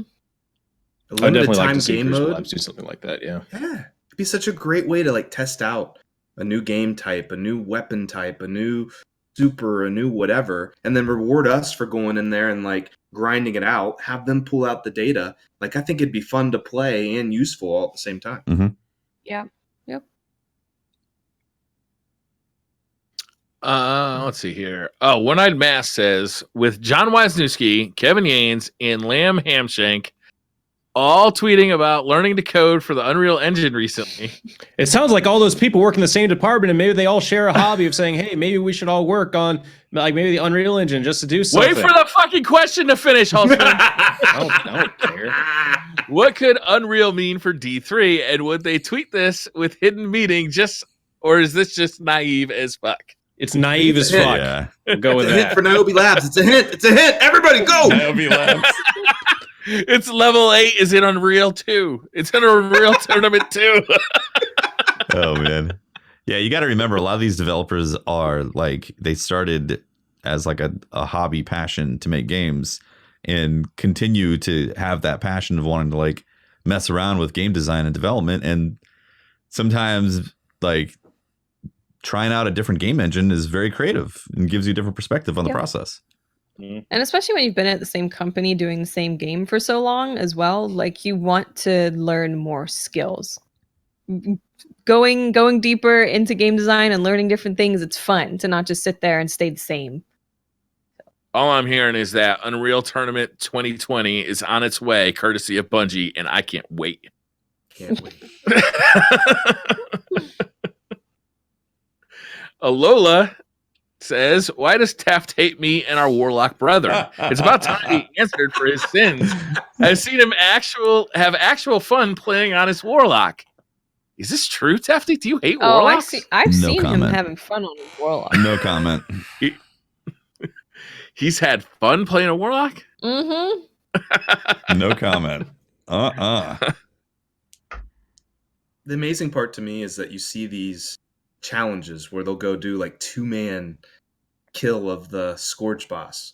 You can't do it without the warlock. The warlock's amazing. But then you jump on a warlock and like you try to jump and it just it's so demoralized. frustrating. It's You so can jump on a frustrating. warlock, but you can't jump off. You just fall. Slowly. Yeah, you're going through the sparrow section. You jump off the sparrow and it's like, oh, no course correct there. You're done. Oh god, isn't that awful? Or you didn't double tap jump fast enough and you decided to floof down. I'm like, come on. Oh, that's the worst. That's so Where dumb. you like tap it once, you huntered, or you tightened on your warlock, done. Done. Yep. Yeah. You're like, well, you're off the edge now and you got to wait for somebody to res you because you're, doing end game activity. Yeah. I got a solution for you on that though, Taft. You ready for this? Hit me. Don't play as a warlock. Don't play Only warlock. use blink. Only his fun. I love Blink. Use Blink. I love Blink, but the problem is I got Phoenix Protocol and it's so good with the Urinal of Radiance. So That's true. It's very true. Very true. Goku says, what would happen first? Watt switching to be a Titan main or Tefty finishing Witcher 3? what?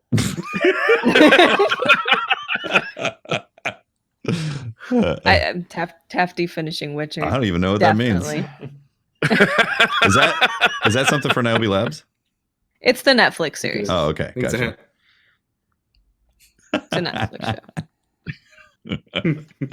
show. Wolf of Red said, other information dropped today about other looters set to release in the coming months. Which game, Anthem or Division 2, are you most looking forward to getting into? Anthem. Yeah, for me, it's Anthem. I don't really have much interest in Division. I like having powers. Like I think that's why I like Destiny. It's not just a shoot dudes type thing. You have that, but you also have these other parts, and Anthem's going to bring more of that.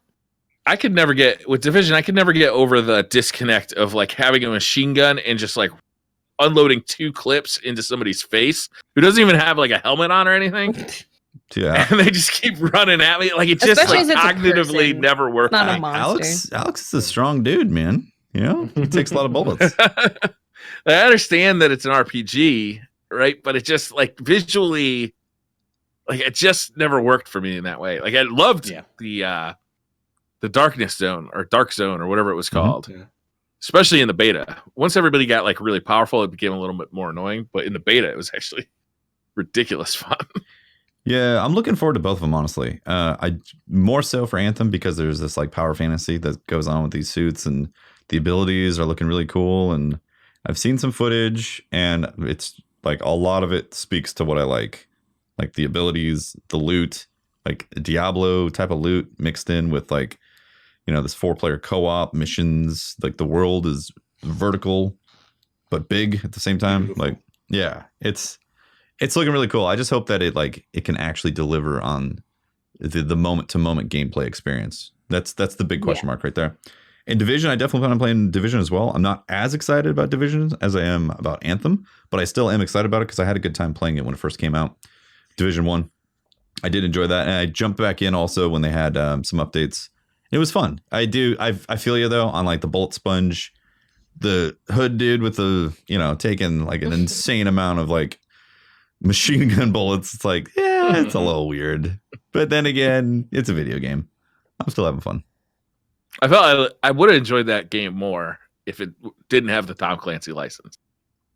Like if they could have gone in like a different direction with it and made it a little more sci-fi or a little more, you know, horror-y, or like just had some like unnatural mechanics to it, then it would have just made more sense as far as just shooting a guy with fucking 2 million bullets.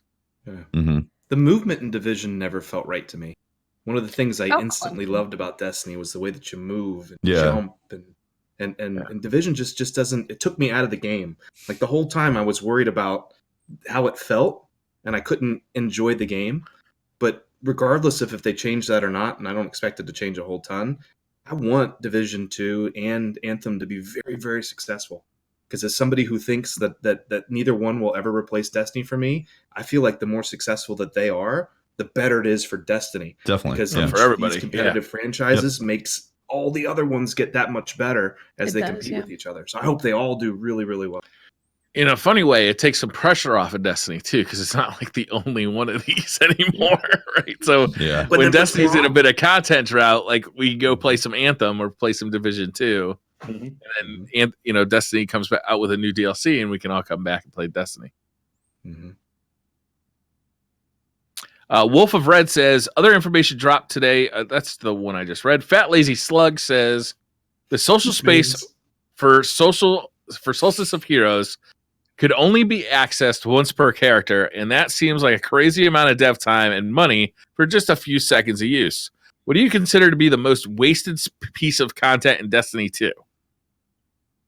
Most wasted piece of content? Like a playable space that we go into once. I would have said Lost Sectors in year 1, but they've gotten a lot more use out of those in year 2. Yeah, we get to go on grand tours of Lost Sectors, right? How about this? How about the Infinite Forest? The infinite possibilities that could have happened with the Infinite Forest. How about the chance that through the Infinite Forest and the lore that's tied in, we could literally go back and fight Atheon again. We could go back and fight Crota again. There's so much that could happen within that. I think about that trailer, how great that trailer was, right? That Infinite Forest, I think, is a lost opportunity. That could have been used and could still be expanded to be used, I think, in so many ways. There was one level of the Infinite Forest, or there was one portion of the Infinite Forest where there's like, it felt like it was a base. It was almost pyramid shaped with 4 sides, and there's an entrance on all 4 sides. And for this one brief moment, you thought how good a horde mode could be in Destiny, because like the enemies would drop down in dropships and come running at this like 4-sided building. Talking about that adventure. And you had to just fend them off. Yeah. What's that? You're talking about that adventure. Was it an adventure? Yeah, at the end of adventure Okay. where you're. It's a heroic adventure, right? Yeah. Oh man, that was a good one.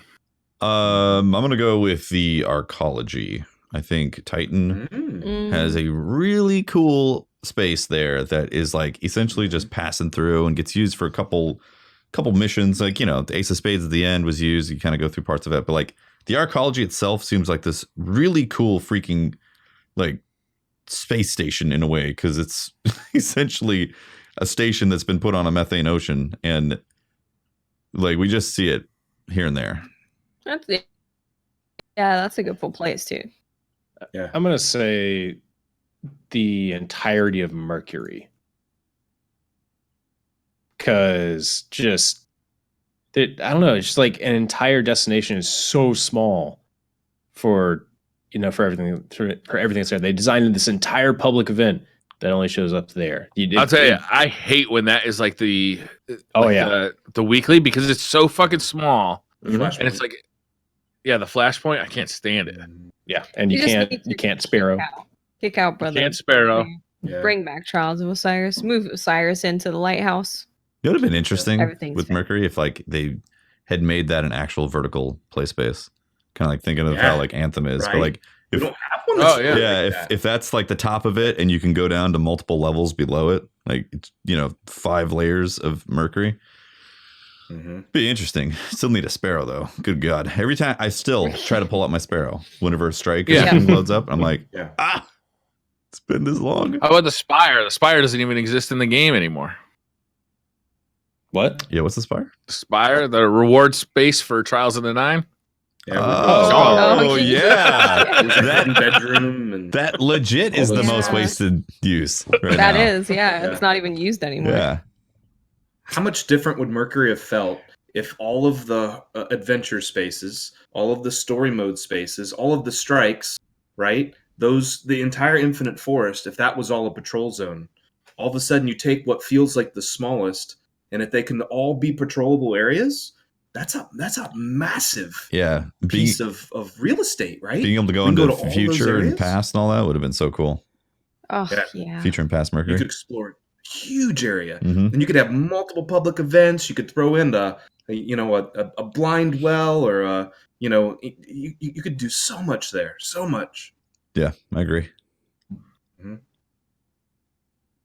Uldren Salve Apologist says, will Destiny 3 or rebrand Destiny be M-rated? I don't see that happening. I don't see a reason for it to be. I don't think it. Like, why would you switch the audience you're targeting your game at? You know, although arguably Destiny's been doing that constantly. Wait a minute. Wait a second there, bud. Yeah, I don't think anytime you talk about having not have a disc availability on a console or being M-rated, I think you grossly underestimate the number of copies that are sold at the Walmarts and the whatever, from the grandmas that are buying it from the grandson.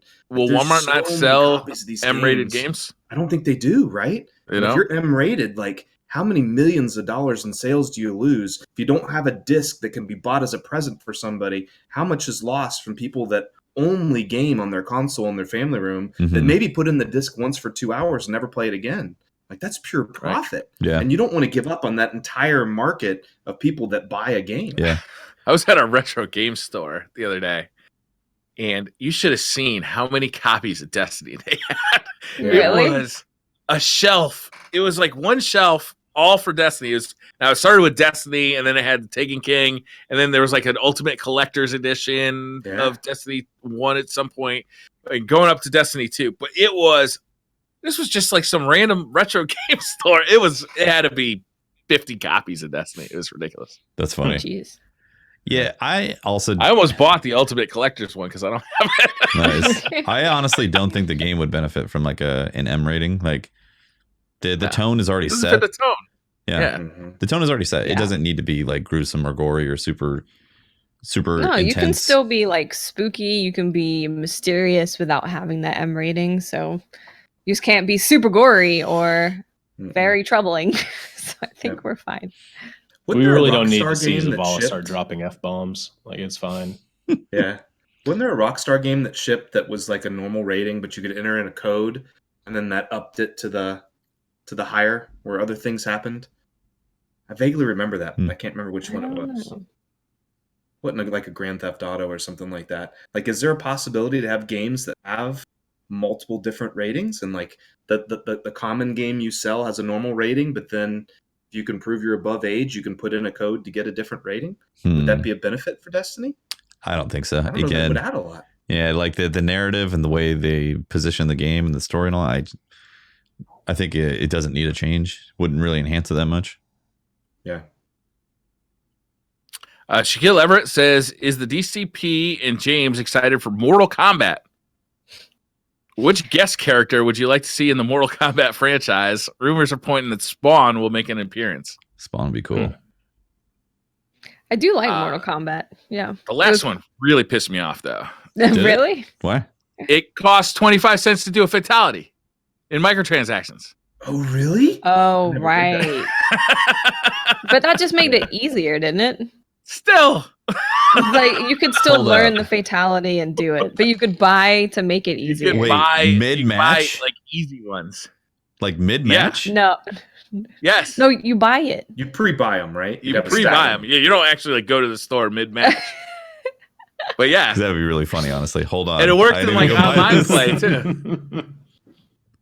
Yeah, I don't want that for Destiny. That would not be So good. yeah, I'm waiting to see what they do with the new Mortal Kombat, because I thought Mortal Kombat 9 was pretty fucking fantastic. 9 was awesome. 10 was fun. I didn't like the multiple stances for each character on 10. That was a bit of a turnoff. No? I've always been a fan of Mortal Kombat because like I played it in the arcades as a kid and pretty much loved the evolution of it. So I like what they do with the story modes now too. Like that's a lot of fun to me. Mhm. I'll definitely be playing 11. Yeah, I think I'll check it out. I was excited to see Scarlet come back. Her fatality is really cool. Nice. That's exciting. I was hoping as a Shaxx. guest I would like to character we see get- Lord Shaxx as a character in Mortal Kombat. You know, it'd be cool. That'd be Oryx. really good. Oryx would be cool. That would Oh be my good. gosh, I think that it'd be a would little be unfair. awesome. No, small orcs. Orcs where you fight in the story. Oh, like baby Oryx? Yeah, but like Baby Oryx? Yeah, they could do a thing where like the X-ray would be it summons mega orcs and like, you know, does some crazy pummeling or whatever. Oh, the fatality could be reach into his chest and like crush the worm. Does that supercharge him when he crushes it? Yeah, interesting. Cal Friedman says, with the light level increasing with Season of the Drifter to 700 and no real content, i.e. story or raid announced, will you get sick of the same power grind of old stuff? Yeah. Yeah, I will. I'm already kind of sick of it. Yeah. Really looking forward to Anthem right now. I mean, I'm always down to like hit a light level boost and all that, but this is what I said when they change seasons. Like they have to have the actual grind for new power be associated also with new drops in the world. Because if it's the same drops that have been there since the beginning of Forsaken, it becomes boring. So you want to see new loot, potentially with new perks too. Drop in the open world. Yeah, that would be good. I like some repeats because I want to have infusion fuel. Mhm. And if everything that drops is new and special, then you don't ever want to infuse it in anything else because you don't want to lose what's new and special. So But there's a I balance love that, there though. to that. I love that feeling Where- though of like, oh, Yeah, you don't want to like, is this the next best pulse Yeah. rifle? I can't infuse this. I can't delete it. But you want everyone to be the new best thing, or some can be duplicates and repeats of old stuff. And so those are easy decisions. I like having some easy decisions. I love the mystery of not knowing. Yeah. For me Yeah. personally, It's a good feeling. yeah. Yeah. For me, grinding on all 9 characters, like it becomes a chore. The first, second, third character, it's so much fun. I love chasing that number. I love being rewarded with every activity I do. It doesn't matter if I'm doing a Gambit match or a Crucible match or anything that I do. I'm getting benefit out of it, and I'm chasing that number, and it's addictive. It's fun, right? But by I don't give character a 7, shit about 8, that 9, number. I'm like, I care about that number until the time we enter the raid for the first time, and then I fucking don't care at all about it. I've got enough. Doesn't matter. Right? Either we beat that raid and I had enough, or we didn't and I wish I had more. Yeah. I think that's kind of like why I like having Iron Banner in certain, not all Crucible activities, but every once in a while a Crucible activity that has a light level requirement. Because to me, being able to like find weapons and find armor and level up and then have some benefit on that side of the world can be fun. But there should be other game modes where it doesn't matter. Mm-hmm. Yeah. Chris Lennon says, now that Bungie is on its own schedule, do you think we'll get more intricate armor and weapon designs? I don't know how that has to do with... I don't think Activision's going to affect that kind of stuff. The more things they're going to affect is like release schedules. So maybe you could have a content drop be pushed back a bit because they wanted to include this super amazing armor set that they didn't have time to do. I guess that's how it could maybe affect it. But yeah, Activision wasn't sitting there like, no, that thing is too pretty. Put it away. Yeah, no, that gun's too cool. Managing artists. Yeah. But Sparty, High Moon Studios and Vicarious Visions came along with Activision. So we could, in theory, get less unless Bungie figures out a way to bring on I think it's likely. employees or have other relationships, Mhm. right? I think that's likely. Yeah. Sparty for you says, what would your thoughts be if they made it to where you did a certain percentage of your milestones for the week and you were insured an exotic drop? I would definitely like some form of RNG protection for exotics because it sucks to hear people say, "Man, I've been playing since the game launched." That says to me that they're an engaged player, but maybe they can't put the stupid amount of hours that like streamers or just people that put a lot of hours into the game. They still deserve to get exotics and shit, especially if they've been. Oh yeah, playing. they do. I think some protection would be nice. I wouldn't necessarily want, oh, you did milestones, here's an exotic. Mhm. Especially with the milestones we have right now, you can knock those out pretty quickly. So fast. Yeah. But yeah, some protection would be nice so you're not going months and months and months without seeing an exotic drop, because it's fun to see them drop in a while. And of course, part of that is because they don't drop that frequently. But yeah, protection, but not just easy, give it to me. I think they got to figure out some sort of smart loot that is actually smart and actually works and doesn't break anything. Ideally, let's say there is a system in place that is working flawless, and I think they do need something to prevent really bad RNG, like CC-Kun having 40 plus completions and no glittering key. Like that's kind of weird, right? Yeah, like you should have at a certain point be like, all right, you've done the activity enough. Let's give you like the last piece that clearly you're missing. Like the loot should be smart on or it should be intelligent enough to be able to keep track of those things. And if you have, especially once you get up to like ridiculous levels. Yeah. If you've gone 20 or 10 hours of gameplay or 20 hours of gameplay or something like that of activity time, maybe they need to keep track of if you have gotten a new exotic or something. Like I don't know what the right time would be, so I'm just throwing numbers out there. Don't be like, I can't believe Tef said 20 hours of game time. Jesus, man. Like, I don't know. Toxic. Toxic, man. I don't know what it would be specifically, but like something in place to allow the system to catch really bad RNG from some people. Be like, let's not let that be the story that they walk away with. Yeah. I see this a lot in the raid with folks that come in over and over and over. Their 1,000 voices. They want their glittering key. They want to get the Sparrow because they're working on the Ribbonsbane title.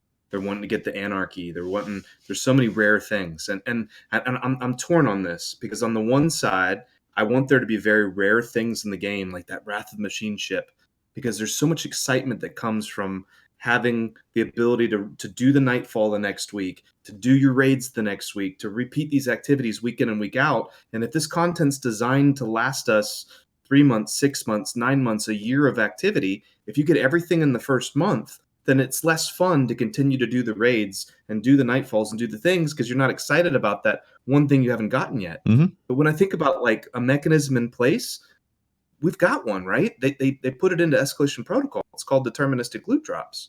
And, if there's a 5% chance that you're going to get that Achilleos shotgun, once you get over a certain number, that chance starts to go up. And I think they could adapt a system like that. Now, maybe it's a hidden system where we don't know the numbers because the mystery that Tef talk about, I think, is really important. So maybe the very first time you turn in an ethereal key in the raid, you've got a 10% chance that you're going to get that 1,000 voices to drop, because it seems like the Virgin always gets a higher chance of it, right?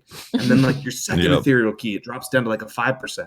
And then maybe it goes that way for the next 10, 15, 20 clears. And then your 21st clear, it goes back up to 10, and then to 15, and then 20, and 25, and 30, to where within your first 30 ethereal keys, you're almost guaranteed to get it. Now, don't tell me I'm going to get it, right? But that gives that protection to where if it stays 5% the whole way, you don't get one guy that gets it at the first. The average is 20, but you got that one outlier. He did 125 ethereal keys before he got his exotic weapon. Like, that wasn't fair to that guy. It's like Char. Deterministic loot drops. Char's got 50 clears and no 1,000 voices. That's crazy. I would argue that as content gets older, that the RNG of getting the stuff out of that content should go up as well. Yep. Yeah, I can agree. It's going to with get that. harder. It's going to get harder to find people to run that stuff with once it's out of date content too. Mm-hmm. For sure. Yeah. I think the season's set up perfect for that. Everything from a previous season, you should be able to go back, and no different than that power dynamic of how you're stronger and more powerful, it's easier to clear. Maybe there's a higher drop rate of getting those things, right? There's a higher chance to bring your power up to the new base starting level of the new content. You drop everything faster, and that way you're brought back up to speed to what the new stuff is quicker. Mm-hmm. Yeah. Jostel Porden says, if Destiny didn't exist, what game would you mainly be playing right now? Probably World of Warcraft. Yeah. Probably not just one. Say the question one more time. Sorry, I missed. If Destiny didn't exist, what game would you mainly be playing right now? I think Warframe would have gotten a hold of me more. But having two of those in my life is a little hard. I'm a little worried about Anthem for that regard. Right now, I might be playing Monster Hunter World, but before that came out, yeah, probably good. just Call of whatever Duty. new game that came out. I really like the new Call of Duty, so I'd be playing that more. I actually really like the new Battlefield as well. I'd be playing that more. I'd be playing Witcher 3. You would have finished it. I don't know. You don't finish that game. It lives on inside of you forever. Yeah. James, have you ever played the best game ever made? The best game ever, I've not. There's Witcher 3 is a hell of a like game. that like I look at and I feel like if I started playing it, I'd never put it down. And like I'm fearful to try certain games. You should be so lucky. Yeah. I think I'd be so sucked into WoW, I'd never stop playing. And like I'm afraid to try. I honestly feel like I probably would have started WoW at some point. Yeah. If Destiny didn't exist, I bet I would have started WoW. Yeah. Would have stayed in Guild Wars probably as well. Mm-hmm. Charles B. Davis says, if you had the powers of one subclass in real life, how would you utilize them? Would you be a magician, a soldier, friendly neighborhood vigilante? Self-res warlock, probably. I'm going self-res too, man. It's the obvious choice. Yeah. It's pretty good. I'd have the shitty jump, so like I'd already need a way At to least you res can myself. jump. consistently. Yo, that shitty jump though, like you bring that into real life, not so bad. It's in comparison to like other Float awesome down video over the game roof jumps, and not Yeah. crush your ankle. right? Yeah. And then if you fuck it up, self-res. What if you get caught in a self-res loop though? IRL. Ooh, Oh, no. that'd be a bummer. Yeah, you keep dying, res, die, res, die, res, die, res. You're like, God. How would that happen? Like, See, nobody can touch you because you're burning hot. It'd be Groundhog Day. Yeah. They'd make a movie about you. Yeah. You're like, why did my ghost have to be on this cliff and I keep falling off? This sucks. You could learn how to throw that playing cards into the hat. You could fall in love with a girl and all the perfect. Yeah. You could practice it over and over. That means it's got to be self-res, right? I don't know if I could be useful using many of the other supers. yeah, I don't know. Like, Besides being an invisible hunter, but like I'm only going to do bad things with that. Yeah. yeah, but those bad things are going to be a lot of fun. Blade Barrage seems really bad in IRL. Yeah. You'll kill Why it. did you Titan just throw Super all where these you like knives? fly through the Unbelievable. air would be pretty Right? good. Imagine most of the subclasses as a superhero. How many of those subclasses do not hurt the innocent standby person? Right. Not a lot. Yeah. Right? Yeah. Bad Yeah, I'm going to go news. with self-res. Self-res is the way to go. Mm-hmm. Scrub Fitted Pirate 51 says, if you could be any Pokemon, which one would you be? Well, my Currently favorite looking was up Lapras. Pokemon names on. My favorite was Lapras. Lapras always, if I was having a hard time in Pokemon Stadium, bring out Lapras. Lapras kills everybody. I'm gonna go with the Sand Dick. Diglett. It was a good one. I caught a lot of those in Pokemon Let's Go. Are you being Diglett? Based on Urban Dictionary's definition, I'm going to go with Jigglypuff. Briar Chat is saying that you're do not want to Google it. Do not Google it, chat. Briar Chat's decided that you're Snorlax, so you can't. Okay. He absolutely is. Oh man, I gotta tell you, oh my god, Machamping. Yep. Okay, so Machamp next might be my second favorite. quick, move on. You gotta go. All right. Zenhu Z says, so which thing triggered Pope the most? All right. Pope's not here, so we're going to have to answer for him. 54 bullets, Mexican food, final round snipers, or others. And he also adds, thank you, Pope, for everything you've done for this community. It's others, and it is us not responding to DMs. You think? Yeah. Maybe. That definitely triggers him. I know he got really mad at health regenning hunters when hunters got the he did get mask, pretty bad at it. The worm husk. Oh man, he was on a tear for like a month about that. I was gonna say I was there for 54 bullets, and he was ready to snap his controller, man. He was pissed. I was physically in the match with him, witnessing the rage of 54 bullets. Actually, I think he's confirming it in chat. He is. 54? Yeah. That was the one. That's right. He is.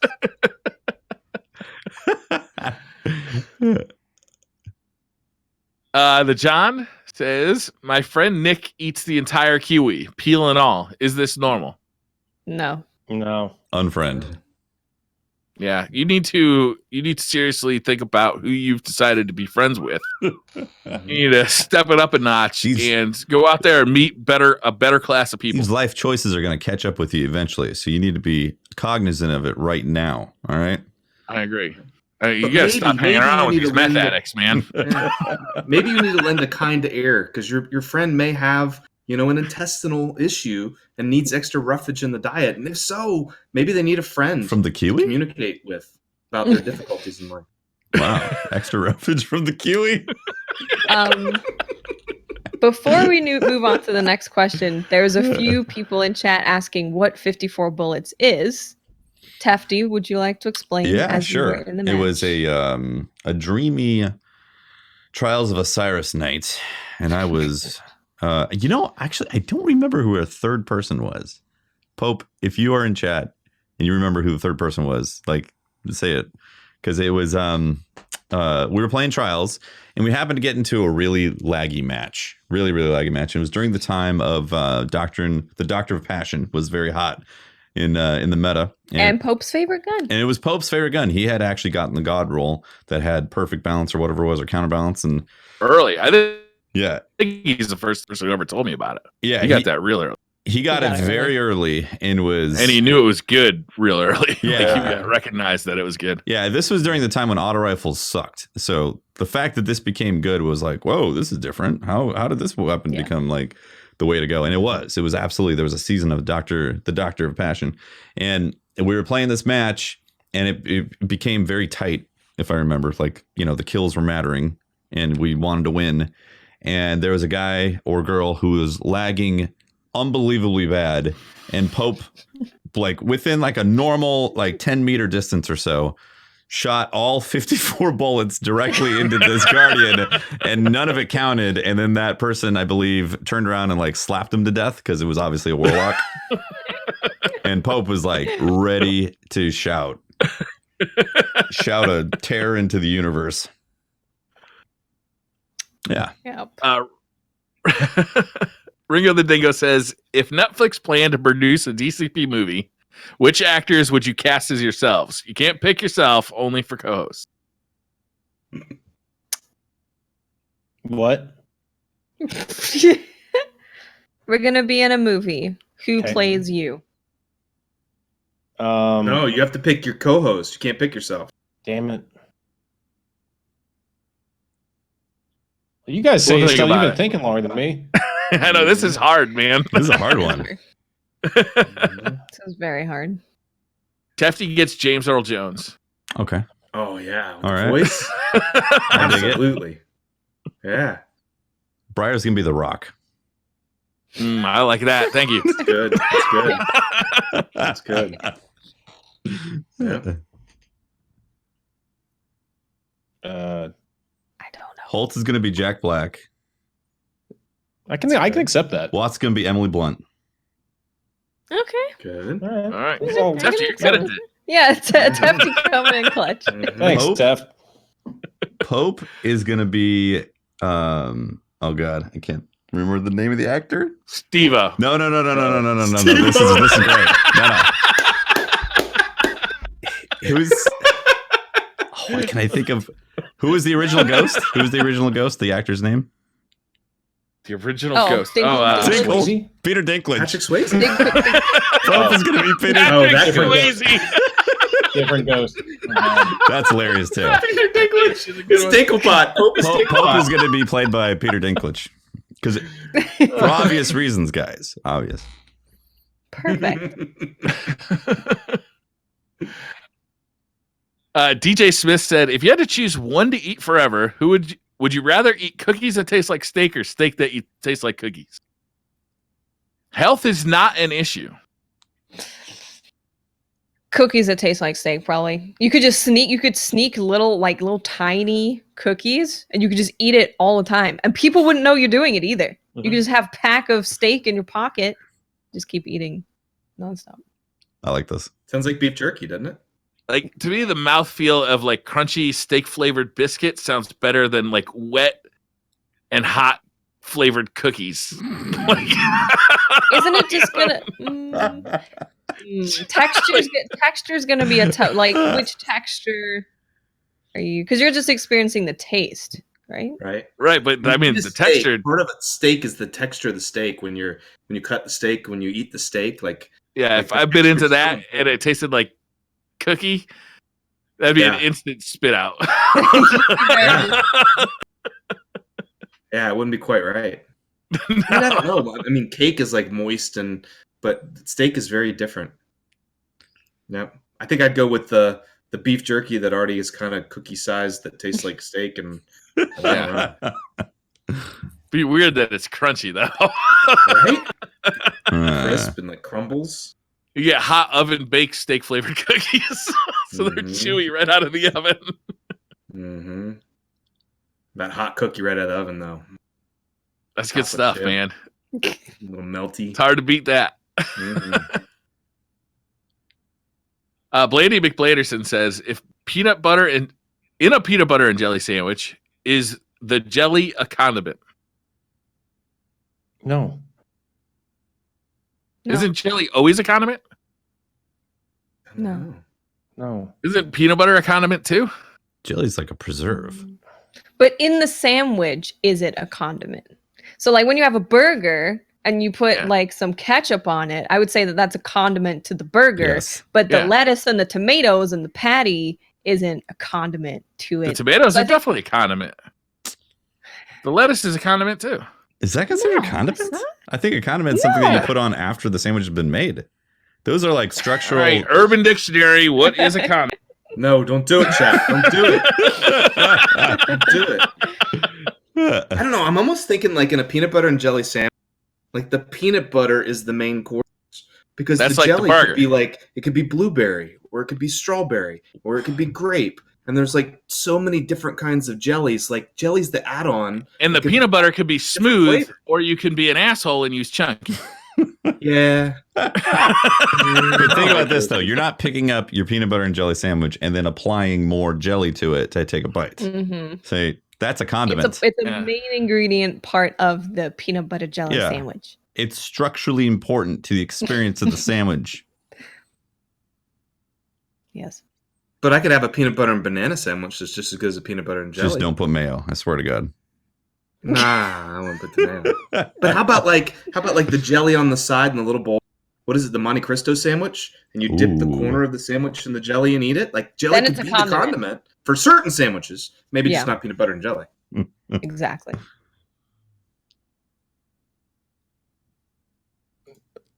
This entire conversation, I hate it. Crawfish thing? Crawdads. Yeah, what if There you're we go. applying Thank crawdads you. to crawdads in a crawdad sandwich? Is Yeah, it a It's a condiment? Sounds crawdad. delicious. Yeah. Sounds delicious. Can you fit 15 pounds of crawdad in between two pieces? Does that make one sandwich? I mean, yeah. Depends on the bread, man. Yeah. The proper way to make a po' boy is to hollow out the baguette and then just basically pack the thing like a cannon. Technically, a pizza is a slice of bread. Guys, You just don't have a toaster big enough to toast it. the universe is a sandwich. Trust me on this. Uh-huh. Yeah. It's Okay. 2D as well, which nobody was expecting. Do we live on a pepperoni? The flat earthers didn't know how right they were.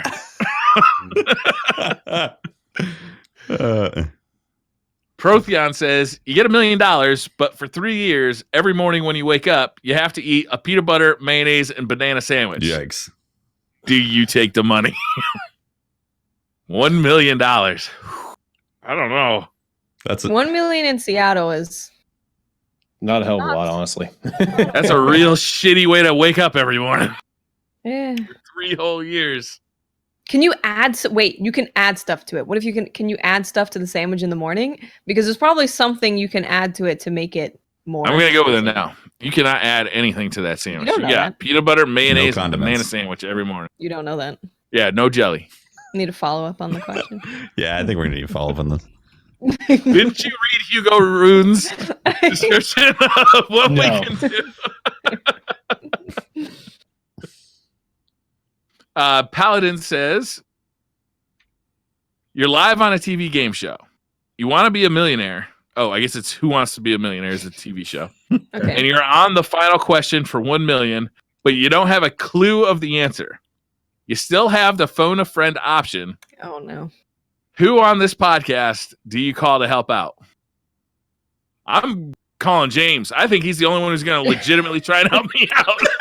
Yeah. Yeah, I think so, honestly. He's going to hit you with the facts right away. I think I'm calling the guy that always uses Urban Dictionary. He's gonna have Google right at the He's fingertip. gonna have it. He's ready to go. You gotta look that up quick. Here, right in the title. I mean, Pope Bear's a teacher, so he'd be a good call too. But does he know? But does he's he definitely know? going to try and troll you. Yeah, he's going to troll you hard. That's the Yeah. thing. He's gonna try and On troll. national television. Yeah. Right? I might go with Patrick. Patrick knows stuff. Crawdad I feel stuff. like he'd take it pretty seriously. But when he from, doesn't like- know stuff, he'll try and convince you that he does know. True. But I do know. But in the places where there are holes of knowledge, you fill them in with interesting facts. Yeah. Otherwise known as bullshit. No. I just take what I know, and then what I don't know, I just use what I know to fill in the blanks. It's what they teach you in school. It's like math. I just carry the one. Okay. Yeah. This is a prime example. This is beautiful. You just gotta make sure you ask at the end. On a scale of 1 to 10, how sure are you of that answer? 8. 8 out of 10.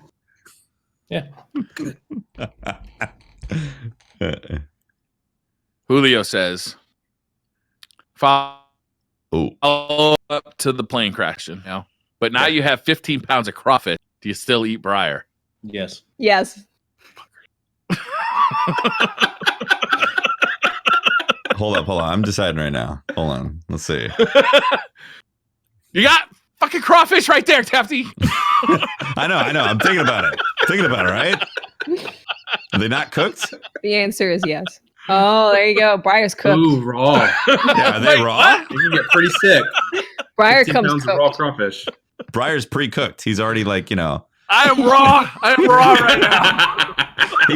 he's been sauteed, battered. He's been gluten-free seasoned. battered, seasoned. He's got condiments on the side ready to go.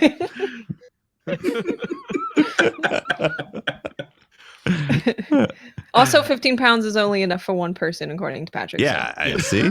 Fire feeds Clearly. everybody. Comply or else says your boss overhears you say that you're grinding Destiny all weekend. Do you A, hope they didn't hear and play dumb if they did? B, tell him Destiny is a video game and try to explain how it works? Or C, tell him Destiny is a stripper? C is faster. It is faster. I tell It's my way boss, faster. why do you care what I'm doing over the weekend? Yeah. That's fair. You're not fucking paying me. Oh, you really sucked the fun right out of that one. Right.